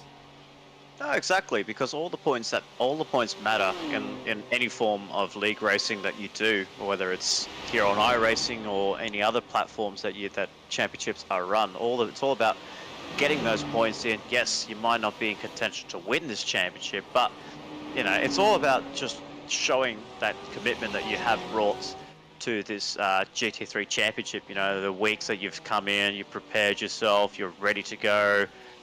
Giving up your time on a Monday night to race here at the Nurburgring with a great bunch of drivers at the same time. But yeah, it kind of is a little bit sad when you kind of just throw in the towel there. But I can kind of see the emotional side of things as well. That you do get your race either ruined by somebody else, or it's just you just maybe haven't had enough time to practice and you just keep making too many mistakes and you just don't want to embarrass yourself in a way. But I don't think that's not really what in a driver's mindset anyway. So I think it's just more about them maybe just not getting enough practice in, or maybe a family emergencies or anything that's come through. We have a lot of family men in this series as well. Some of them are family men, some of them are fathers, some of them are they could be single as, and they're just having a good time on a Monday night. So we don't know their background. So there's a lot of factors that can play out on a driver's mentality when it comes to double points and endurance racing, such as what we have tonight. Yeah, 100%. And look, I think a prime example of what sticking in there can actually give you. Paul Saunders right now, sitting in 14th, started dead last. So he's just kind of cruising around at the back of the pack there. And he's found himself up 10 positions. He's got a clean car too. Yeah, really clean car. Not a great deal of damage. Although I haven't seen whether he's had to have something repaired previously. But 14th place in a single race round, double points on offer as a result. He's going to pick up a really healthy bunch of extra championship points just for hanging in there, honestly.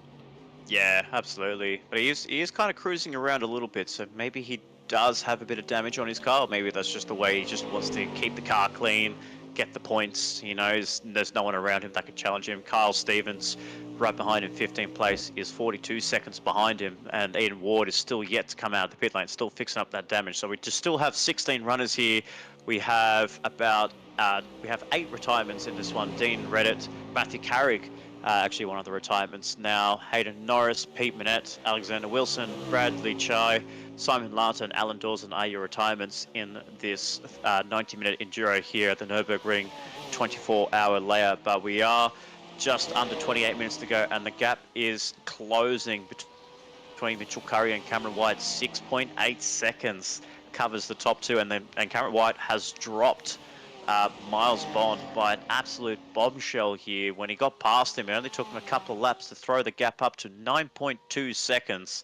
That Chevrolet, the Corvette driver, is coming through. The Chevrolet man in Cameron White in car number 1 is flying, and he's catching that 89 as quickly as he can.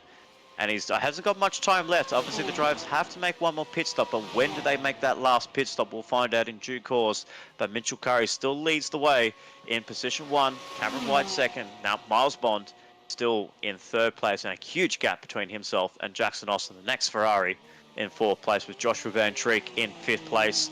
We have Hugh McLaughlin in the other Ferrari 296 in 6th place. Scott Stevens, we're seeing on board right now, running up in 7th place. Luke Hayden in 8th place. Chris North, who's just come out of the pit lane, he did come into the pit lane to fix his car up, rounds up in 9th, and Nathan Bowman inside the top 10. Yeah, look, I reckon looking at the lap times, Mitchell Curry's had a bit of a word in the ear from the spotter about Cameron White, because he's pulled his lap times down drastically. We hadn't seen Mitchell Curry post anything under an 8:20 so far. Cameron White's been lapping consistent 8:18s. He's set an 8:18.13 as his best lap in the best of the race. Mitchell Curry is now finding himself down in the 8:19s on his last lap, but he will absolutely want to be pushing that as we go on board with Cameron White. He's pushing hard. There's only 6 seconds gap in it. Mitchell Curry's going to have to keep his pace up higher than he's been comfortable doing so far in the race, and make sure he's not making any mistakes on top of that if he wants to hold Cameron White at bay. He's going to end up in a really tight finish if Mitchell Curry's not careful. Yeah, absolutely. Now we are on board with Cameron White. Let's stay on board with Cameron White as we take a short break here from the MC Motorsport YouTube channel. So sit back, crank up the volume, and enjoy a ride around the Nordschleife with Cameron White in the Chevrolet Corvette, catching Mitchell Curry for P1.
And welcome back. That was a nice little lap there by Cameron White as he's starting to set some good laps there, but unfortunately that lap wasn't the best as he's come with an 8:18 flat, and now Mitchell Curry has finally come into the pit lane. So there we go. So he's now pulled the trigger. 22 minutes to go.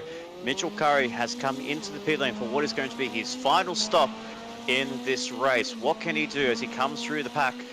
We'll wait and see where he ends up coming out of the pit lane. We're looking at about a 53 to just over a minute transit pit lane time for tyres and fuel. We'll wait and see what happens. But Cameron White, after starting well down the pack there in 19th place, has come through miraculously with all of his power and all of his skill set that he has brought to the Nordschleife and the Nurburgring, has charged through the pack from 19th to the race lead on lap 9 of this event here for round 8 of the GT3 Championship. Cameron White, take a bow.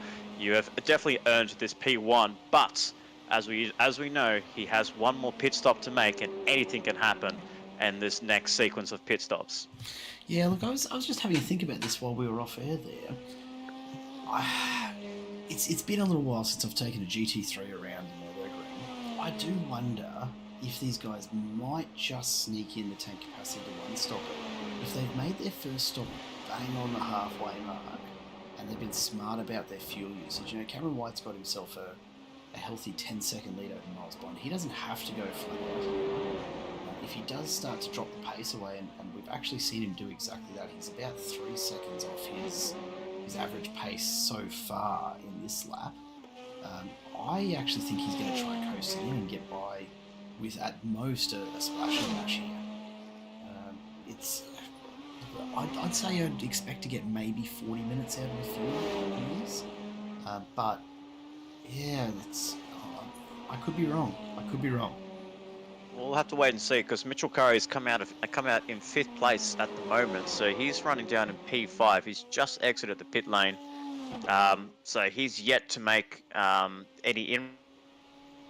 So they've made him 8 seconds behind Joshua Van Treek, and Scott Stevens is just behind him as well. So we look to have the timings monitors come through very shortly there. But what we do know is about the timing monitors, it is Cameron White over Miles Bond, over Jackson Austin and Joshua Van Treek. Mitchell Curry coming through, holding on to P5. Scott Stevens, Chris North, Hugh McLaughlin and Luke Hoden have actually come into the pit lane as well, with Nathan Bowman rounding up the top 10. So this could be a crucial lap here for Nathan Bowman, as it looks like we've had something come through by accident there. There we go. We've got our live feed back, but it's all about Nathan Bowman, Cameron White coming through to maybe make this lap a very push-in lap for the Chevrolet drivers. It's about really just trying to push him through, get himself as quickly as he can into the pit lane. And like you said, he might be able to go for a splash and dash finish here, or if he's filled that tank up very well and he hasn't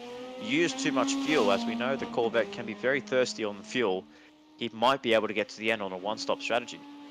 Yeah, it's going to be tight. It's going to be very, very tight. So we'll see what he manages to pull out of the hat, so to speak, and whether he's actually got, what it takes to make it all the way to the end without too much more of a stop to do. I'm just trying to see what his lap time is looking like so far, and he's.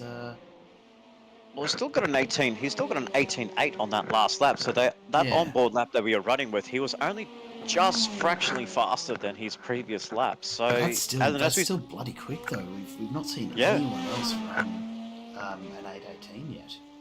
The closest has been Mitchell Curry, who ran 8:19.7. So Cameron White is a solid 2 seconds faster than his nearest fast lap. And he's doing it consistently. I tell you what, if I do find myself racing the 24-hour Nurburgring at some point, I'm going to tap Cameron White on the shoulder to take a couple of stints, I reckon. I think so too. What a handy driver he would be, because he's getting so much experience now. He knows this track from the back of his hand, and he's got the Corvette absolutely flying around here, and he's making it work, because he's one of the only Chevrolet drivers that is in this field. We did have Simon Larter, but he unfortunately has DNF'd from this race. and is down in 23rd place. So we have 17 drivers now, so it looks like Pete Manette, we thought was retired from this race, has actually come out of the pit lane and has actually continued carrying on with his stint. So he's still holding on to 17th at the moment. Ian Ward down the back there in 16th place as well. So a couple of drivers well down the order there where they were pretty high up in the grid as well. Yeah, it looks like Hugh McLaughlin finds himself sitting in the pits for a while trying to repair some damage. He's up to 3 minutes in pit lane. So oh wow! So that's going to cost him potentially a couple of positions as Paul Saunders goes past him, and Kyle Stevens only about 30 seconds from passing him as well. And he was running well too. He was running inside the top 8. Doing pretty well. Yeah, he was caught up behind Ian Ward when Ian Ward was coming into the pit lane to fix up his damage. So he was running very nicely inside the top 8 for quite some time. So something we've definitely missed from the exterior shots and from the external cameras. But yeah, it's sitting in the pit lane. Unfortunately, Hugh McLaughlin. Unfortunately for him, it's his day is done as he drops down to the back with the likes of Ian Ward and Pete Manette down in 16th and 17th place. Well, we have a nice battle pack here between Luke Hayden and Nathan Bowman coming through the pack there. So Luke Hayden, again, is another driver that's coming through the pack there. Gained 15 positions from the race start, so well outside the top 20, and is now running up in 8th place. But with one more pit stop to play for pretty much most of these drivers, with the only driver that's come in to do a two-stop work, to make a two-stop work, is Mitchell Curry down in 5th place, and he's 39 seconds behind 39 seconds behind Joshua Van Trek. Yeah. Oh no, actually that's the race lead, isn't it? Just looking at the time difference there. Yes, he still finds himself 8.8 back from Jackson Austin. And yeah, there you go. Further away as well. He's just ticked over 9 seconds back to Jackson Austin. So yeah, I don't know. Mitchell Curry maybe deciding that it's time to just put the hammer down and try and go for it. Yeah, absolutely. Because it depends what Cameron White does. He's going to do, if it needs to come into the pit lane, I only feel like it's only going to be a splash and dash for Cameron White. I don't think any tyres will be taken, and I think he's just going to go for it. He's going to try his absolute best. But Mitchell Curry is actually behind Joshua Van Trek there, and as he just sees him there, that's not what he wanted. He takes out Ian Ward with him. Both BMWs coming into contacts there onto the back part of the Nordschleife. Joshua Van Trek, who was looking to keep that position and hold position ahead of Mitchell Curry, has given Curry a holy Moses for him to come through with no damage on that 89, comes through unscathed, and he's got some clear track ahead of him to think about mounting a charge on the Chevrolet driver and Cameron White there. But that was a heart and mouth moment there for Mitch Curry when he saw that BMW lose the rear end.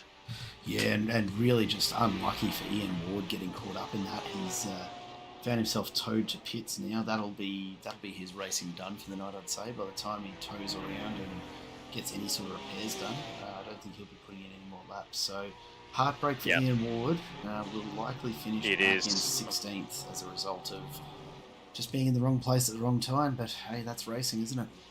Absolutely, here's what it is, and wrong place, wrong time for him. But unfortunately for Ian Ward, he was running pretty high up there inside the top 3, running up in P5 with Jackson Austin and Joshua Van Trek there. But looks like Joshua Van Trek is coming. So there's Cameron White's splash and dash here. There we go. 13 so Cameron White. minutes to go.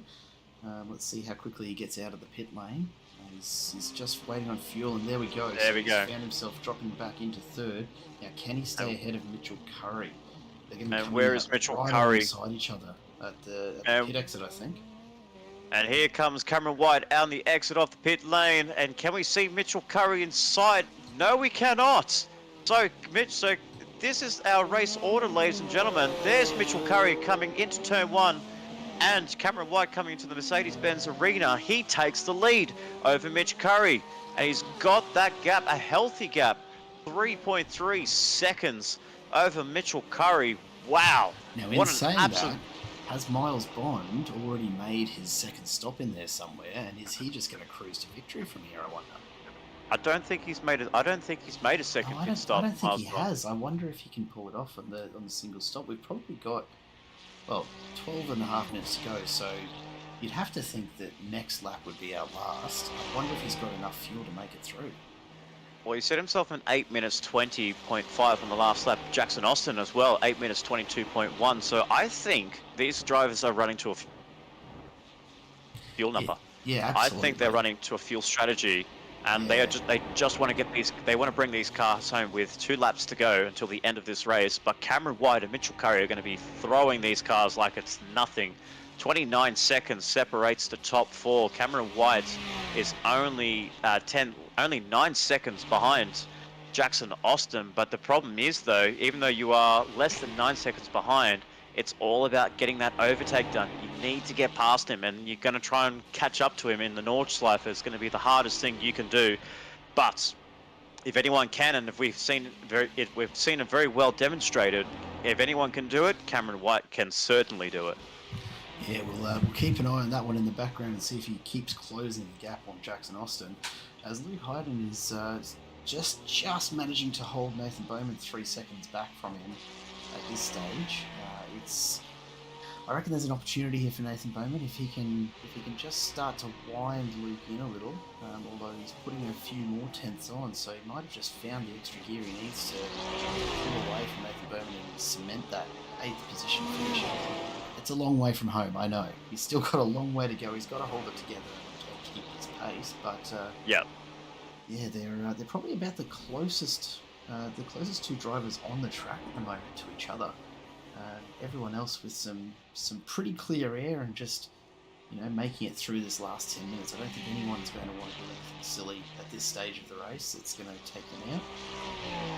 About the only person I can see that's really pushing on hard, Cameron White and Mitchell Curry, still setting out some pretty good times, but all the work to do to catch up to Jackson Austin. And look, unless Miles Bond comes in at the end of this lap, if he's going to make that run on what fuel he's got, then I think this race is his. He's too far out in front. Yeah, interesting. So this is going to be very fascinating to see what's going on here, and maybe different strategies are playing into the hands of Miles Bond, who looked to be well out of it. Once Cameron White passed him, it would look to be so easy for Cameron White to go past Miles Bond, and Miles Bond actually surrendered that position to Cameron White. So maybe this is all a plan for himself. He's probably got some words from his spotters and from his engineers to be able to run to a fuel number that can get him to the end of this race there. But an 8 minutes 20, when we've seen the fastest lap being an 8:18 flat and an 18:19 from Mitchell Curry, I'm not so sure if he's going to be able to make that. I don't know if he's going to make it till the end of the pit stop, because it's still quite a fast lap time that Miles Bond has set. It's not even 2 seconds, just over 2.5 seconds slower than Cameron White's fastest lap. So it's still pretty quick lap times that Miles Bond is sending. Yeah, I'll just call out some devastating news there for Luke Hayden. It looks like he's actually lost connection. So Nathan Bowman is really in, but Luke Hayden has disconnected from the race. I sincerely hope that he can get back in it and maybe make a bit more of a charge, but I think he might be out at this point. Oh, that's disappointing. That's really disappointing for him to make it within 9 minutes of the finish and have technical issues take you out. Ouch. Yeah. I mean, it's the equivalent of an engine letting go, really, isn't it? Pretty much, yeah. A DC is something that you never want to have in sim racing, especially when you are running in a very good position after starting outside the top 20 here at the Nurburgring, and to get himself up into P8, or what was P8 at the time, was a solid run for Luke Hayden. But unfortunately, his day is done unless he can get back into the server and get himself back on track just to try and collect some points for himself and just for championship pride. And then down the back there we have Brian East running up in 9th place, and Ryan Palmer inside the top 10. Well, he looks like he might be able to take the top 10 away from Luke Hayden unless he comes in back onto track. But Ryan Palmer just outside in 11th spot. Joshua Harris in 12th place. Paul Sanders 13th. Kyle Stevens 14th. Hugh McLaughlin looks like he's still in the pit lane in 15th place. Ian Ward has come in and retired the car in 16th, and Pete Minute in 17th, and the last of the runners here. But the battle pack is on for the top positions there. Miles Bond leads the way over Jackson Austin and Cameron White. Cameron White is closing from where it was 9 seconds. He's taken 2 seconds away from Jackson Austin, more than 2 seconds away from Jackson Austin. He's flying in that Corvette as they're getting towards the back section of the Nordschleife, so there's not much time to go. Once they cross the line, it will be the final lap here, ladies and gentlemen. So strap yourselves in for the next 30 odd kilometers of racing to go around the Nurburgring 24-hour layout, which includes the GP layer and the Nordschleife. We've got ourselves over 30 kilometers of racing to go, but Miles Bond leads the way over Jackson Austin. Cameron White is on the charge. 6.2 seconds now between Cameron White and Jackson Austin. So that gap is closing between second and third place. So he's charging. He's not giving up. But what does Miles Bond do here? Does he stay out for one more lap? Does he need to come into the pit lane? We don't know any of the intel that we're getting from the Ferrari crew chief. Are they going to pull off a very unusual Ferrari master stroke and get this car home to the end and take victory? Or will it be Ferrari disaster and they will be coughing on fumes at the end of this race? We'll find out in due course here, but as they get onto the Dottinger for the second last time, it is Miles Bond leading that Ferrari 296, plucking through the gears and riding the car down well over 260 kilometers down the Dottinger straight with only 1 and a bit more laps to go. What's going to happen here with less than 6 minutes to go? Yeah, really looking forward to seeing what happens here. I'm tipping that Miles Bond has calculated this out really carefully. He's going to just fly straight by the pits and take a very gentle last lap.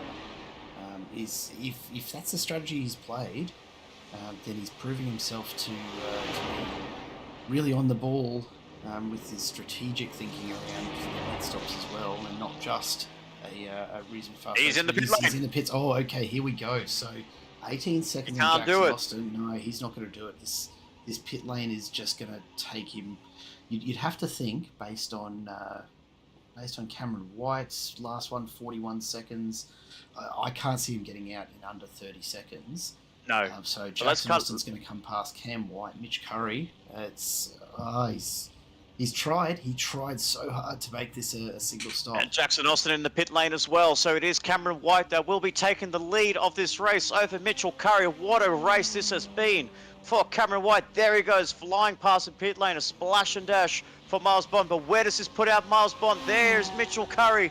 Can he get out ahead of his rival in the championship as they go into turn one? It looks like it's going to be Miles Bond, but Mitchell Curry's right there, and there it is. It is Miles Bond that is ahead of Mitchell Curry. What a turn of events it has been.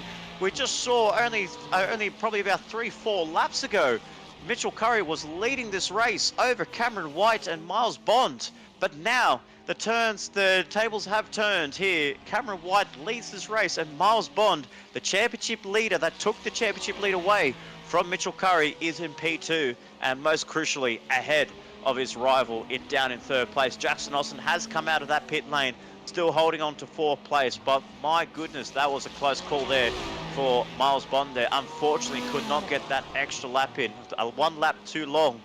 As they say in the racing terms there, you can win this race if the lap was shorter, but unfortunately in this case, it's going to be 11 completed laps around the Nordschleife, around the Nurburgring 24-hour layout, and Cameron White has put on an absolute masterclass, an exceptional performance by the Chevrolet driver, but we have to execute the Nordschleife one last time.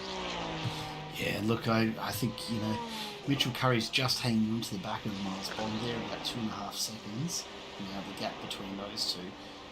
I hope Cameron White's got the tyres to hold off Miles Bond, because it's a 5-second gap between them currently, but Miles Bond is threatening. It's starting to look on our tiring screens here like he's got the capacity to start to pull that back. I don't know if Cam White's got it in the car, to say the least, to still hold that gap where Miles Bond is able to pull it back. Miles will be on the same tyres that he had, so temperature's not going to be an issue. Wear is not going to be a consideration. His tyres should still be up to the task, and he's going to have a very, very light fuel load on board. Oh, he's pushing hard. He is pushing. He just went over those curves there, just full drift there. Mitchell Curry kissing the dirt as well, so you can see he's pushing as well. He's the one that's closest to the challenger, 2.3 seconds between Miles Bond and Mitch Curry there as the front of the nose of that Ferrari lifts But look at as they Cameron fly. White. He's just stretched that out. That little mistake for Miles.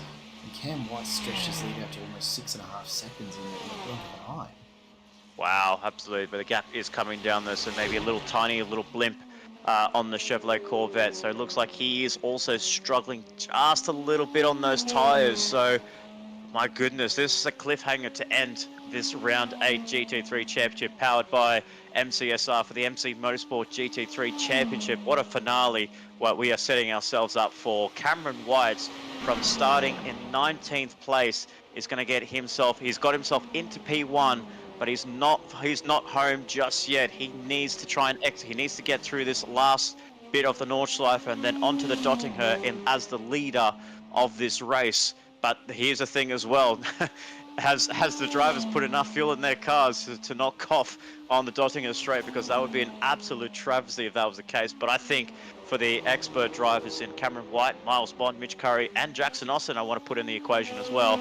I think they know their fuel numbers pretty well. So I don't think we're going to see any blimps, any coughing down the Dottinger straight. But honestly, you're kinder than me, Nick. You're kinder than me, because I'm really hoping we do get to see something exciting in that last couple of kilometres of this track. It's been a fantastic race so far. You know, Miles Bond really desperately trying to pull back this lead that Cam White's out to. We see him occasionally just popping into the back of the picture. I'm going to stay with Cameron White, though, through the rest of this lap, unless we see something pretty extraordinary happen elsewhere, because if something goes wrong and Cameron White does put a foot wrong here, I want to make sure that we catch it live, because it's his to lose at this point. It is, yeah. Miles has pulled back that 1.5 seconds that Cameron White had picked up. He's got the gap down to about 5.5 seconds we're seeing at the moment. But yeah, Cameron White, whether he's lifting off the pace, I'm not sure how closely he's looking at that gap right now, whether he's just maintaining a pace that he knows he can comfortably hold to the end. He's got to be thinking about trying to push harder and make sure he closes it out, because Miles Bond will eat up 5 seconds if you give him a chance. We've seen what he's capable of in that Ferrari, so I'd love to be inside the head of Cameron White right now and know what he's thinking and what his plan is for the next, probably just under a third of a lap to go, as a bit of a guesstimate of how far through he is. Yeah, we're not too far away from the end there. We're about to approach the carousel for the last time here in the Nordschleife. We got ourselves this grandstand finish here, 5.4 seconds, so the gap is closing. We saw it at 6.5 down the Hastenbach, and now it's down to 5.4 as to get through the carousel for the final time here. Execute that as perfectly as you can. Well done there, Cameron White. That's a perfect execution through the bowl there. And there goes Miles Bond as well, executing that. Nicely done. Mitchell Curry as well. It looks like a bit of a Beyblade back if you were a kid there, just spinning around in the Thunderdome. But it's Cameron White over Miles Bond over Mitchell Curry. That is our podium so far, but it is not over yet. 5.9 the gap between Cameron White and Miles Bond there. So it is opened up a little bit, but the car is sliding. That Corvette is losing a bit of traction there, just cutting the curbing there just a bit too much there, just maybe losing a bit of traction on himself there, but it looks like he's actually gaining just a little bit of time here. Oh, there we go. There's the first mistake. There we go. As you predicted it, anything can happen there, and we saw it. That's the first mistake there to Cameron White, but it doesn't look like it's compromised him too much. He's only lost about half a second. But hang on a second, has he picked up a slowdown by cutting the grass there? That's what we've got to keep an eye on now. That is interesting to note. Because he's gone all four wheels off onto the grass. He might be carrying a slowdown, although the pace doesn't suggest it at the moment. Don't think so. Yeah, and he looks like he's got away with it. I was wondering if we were about to see him pull the pace right back, because the slowdowns can be absolutely vicious. Oh wow! If he picked one up there, it could have been as much as a 15-second penalty at that sort of pace. So he should be counting his lucky stars that iRacing hasn't decided to penalise him too heavily. Absolutely, and coming up to the last little carousel for the final time as he gets himself ready to go onto the Dottinger Straight for the last time here for round 8 of the MC Motorsport GT3 Championship. What a race this has been. What a round it has been for Cameron White in the Chevrolet Corvette, starting in 19th position, ladies and gentlemen. We've said it multiple times there. 19th position for the Chevrolet driver, has worked his ass coming up towards the front end of this field of cars, working his way up towards the front there. Finally got the moves done on Miles Bond, was catching Mitchell Curry. Curry came into the pit lane, and with a brilliant strategy and a brilliant pace, Cameron White has executed the two-stop to his perfection with a splash and dash finish, and it puts himself in the lead of this race as he comes up towards the last section of the Nurburgring and enters the GP layer for the last time. It is going to be the Chevrolet driver in Cameron White taking the checkered flag for round 8. He takes the win, and a brilliant performance by Cameron White. Flash of the headlights there from 19th to 1st. That is a worthy driver of the day and a stellar performance by Cameron White in the Chevrolet. And the Chevrolet team are absolutely happy on the pit wall there. They are cheering for their man that has got Chevrolet their first win in 2024 in this MC Motorsport Championship. So well done to Cameron White. Miles Bond rounds up in position 2, and Mitchell Curry steps on the podium. Very unfortunate day for Mitchell Curry, but he can still kind of take away the positives from this race. But unfortunately, he's going to lose more points out to Miles Bond in this championship. Jackson Austin crosses the line in position 4. Joshua Van Trick is going to be crossing the line in 5th place. But wow, what a race this has been, Jared. This has been absolutely incredible. But the man of the match, Cameron White, 19th to 1st. Can it get any better than this? Just an absolutely stellar performance. We were praising Miles Bond for his work last week. Cameron White has delivered an absolute lesson on the Nurburgring. No two ways about it. Joshua Van Trick crosses the line in 5th now. Just an incredible race from Cameron White. And I think tonight, given the efforts of these drivers, we'll try and catch as many as we can coming across the line. Scott Stevens picks himself up a few more points in 6th there in the Porsche entry. And then hopefully Nathan Bowman not too far behind that as well. But yeah, Cameron White really deserves that win. Just unbelievable performance, unbelievable pace. Definitely earned every single one of the points he's picked up to. Yeah, he's absolutely set the pace himself as well with the fastest.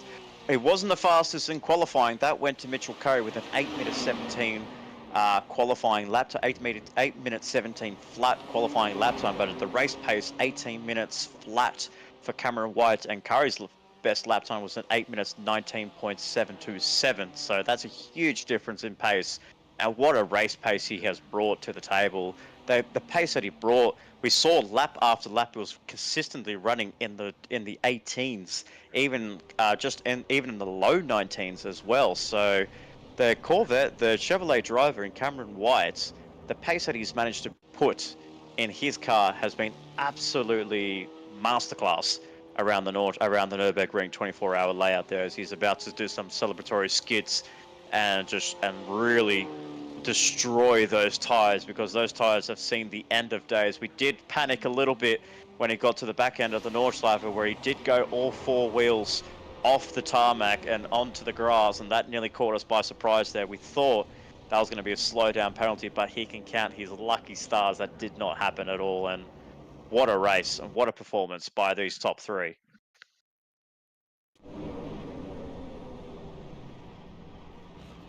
And as we can see there, Jackson Austin praising Cameron White for what was a stellar performance there. So a lot of respect shown for the drivers and for Cameron White taking that victory there. As we can see, Ryan Palmer finishing up in 9th place in the Holford. Damage limitation for him. We did see him sideways and pointing the wrong direction at times, but he has kept the car on the track. He has kept himself clean on the track, and he's managed to get himself inside the top 10. So that's still good points there for car 16 in the Ford Mustang GT3, the first of the Ford Mustangs crossing the line inside the top 10. So well, nicely done there, Ryan Palmer in 9th place, and then Joshua Harris is going to cross the line in the second of the Mustangs down in 10th position. Like to call out there, boys, that perhaps a side-by-side finish a la the Ford GT40s would have been nice. You know, could have made for some nice TV. But all Absolutely. right, Ryan and Josh, I'm calling you out on those ones, and we'll chat about that later. You gotta help us bring a bit of these magic moments to the broadcast, you know. Yeah, absolutely. You should get on the headset. You might be able to get onto the comps. But Look, some great my racing all goodness. around. We'll keep an eye Ah, on the rest of the drivers arriving as we try to take a quick look back at the later incidents that occurred through this. The last probably half hour of that race. I don't know if we caught Ian Ward. There, that's the one getting caught up there with Josh Ventry. yeah. Sadly, took Ian out of the race. Well, he pretty much got himself out of the race long before that. He was just kind of just driving the car to a number and just to finish this race. So unfortunately, it was damage limitation for him, but unfortunately for him, the damage was sustainable enough that he had to get the tow back into the pit lane. As we can see there, Kyle Stevens as well. We saw him have a good run there, but it looks like he's also DNF'd from this race, unfortunately. So that's his race done and dusted. So look to be keeping it clean there inside the top 15, but unfortunately for him, yeah, just things haven't worked this way. We see Ryan Palmer. I think we caught this on part of the stream as well, just not having a good day in the Ford Mustang. But doesn't matter, because if you keep your car on track and you keep it clean, you do end up getting yourself some good positions at the end of it, as we see there with Scott Stevens, a great save on his end to not get caught by anybody and looked like he was in relatively clear air I reckon and one of managed the to cleanest turnarounds we've seen all night. absolutely still managed to hold on to P6 though, so well done to Scott Stevens there.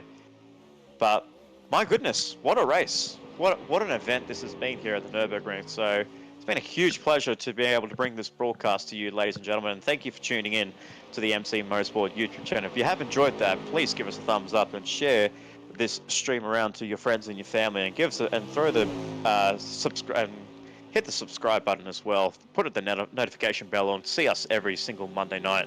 Myself and Jared Cole calling all the commentary for the GT3 Championship, and we have only got ourselves a few more rounds to go to conclude this championship as well.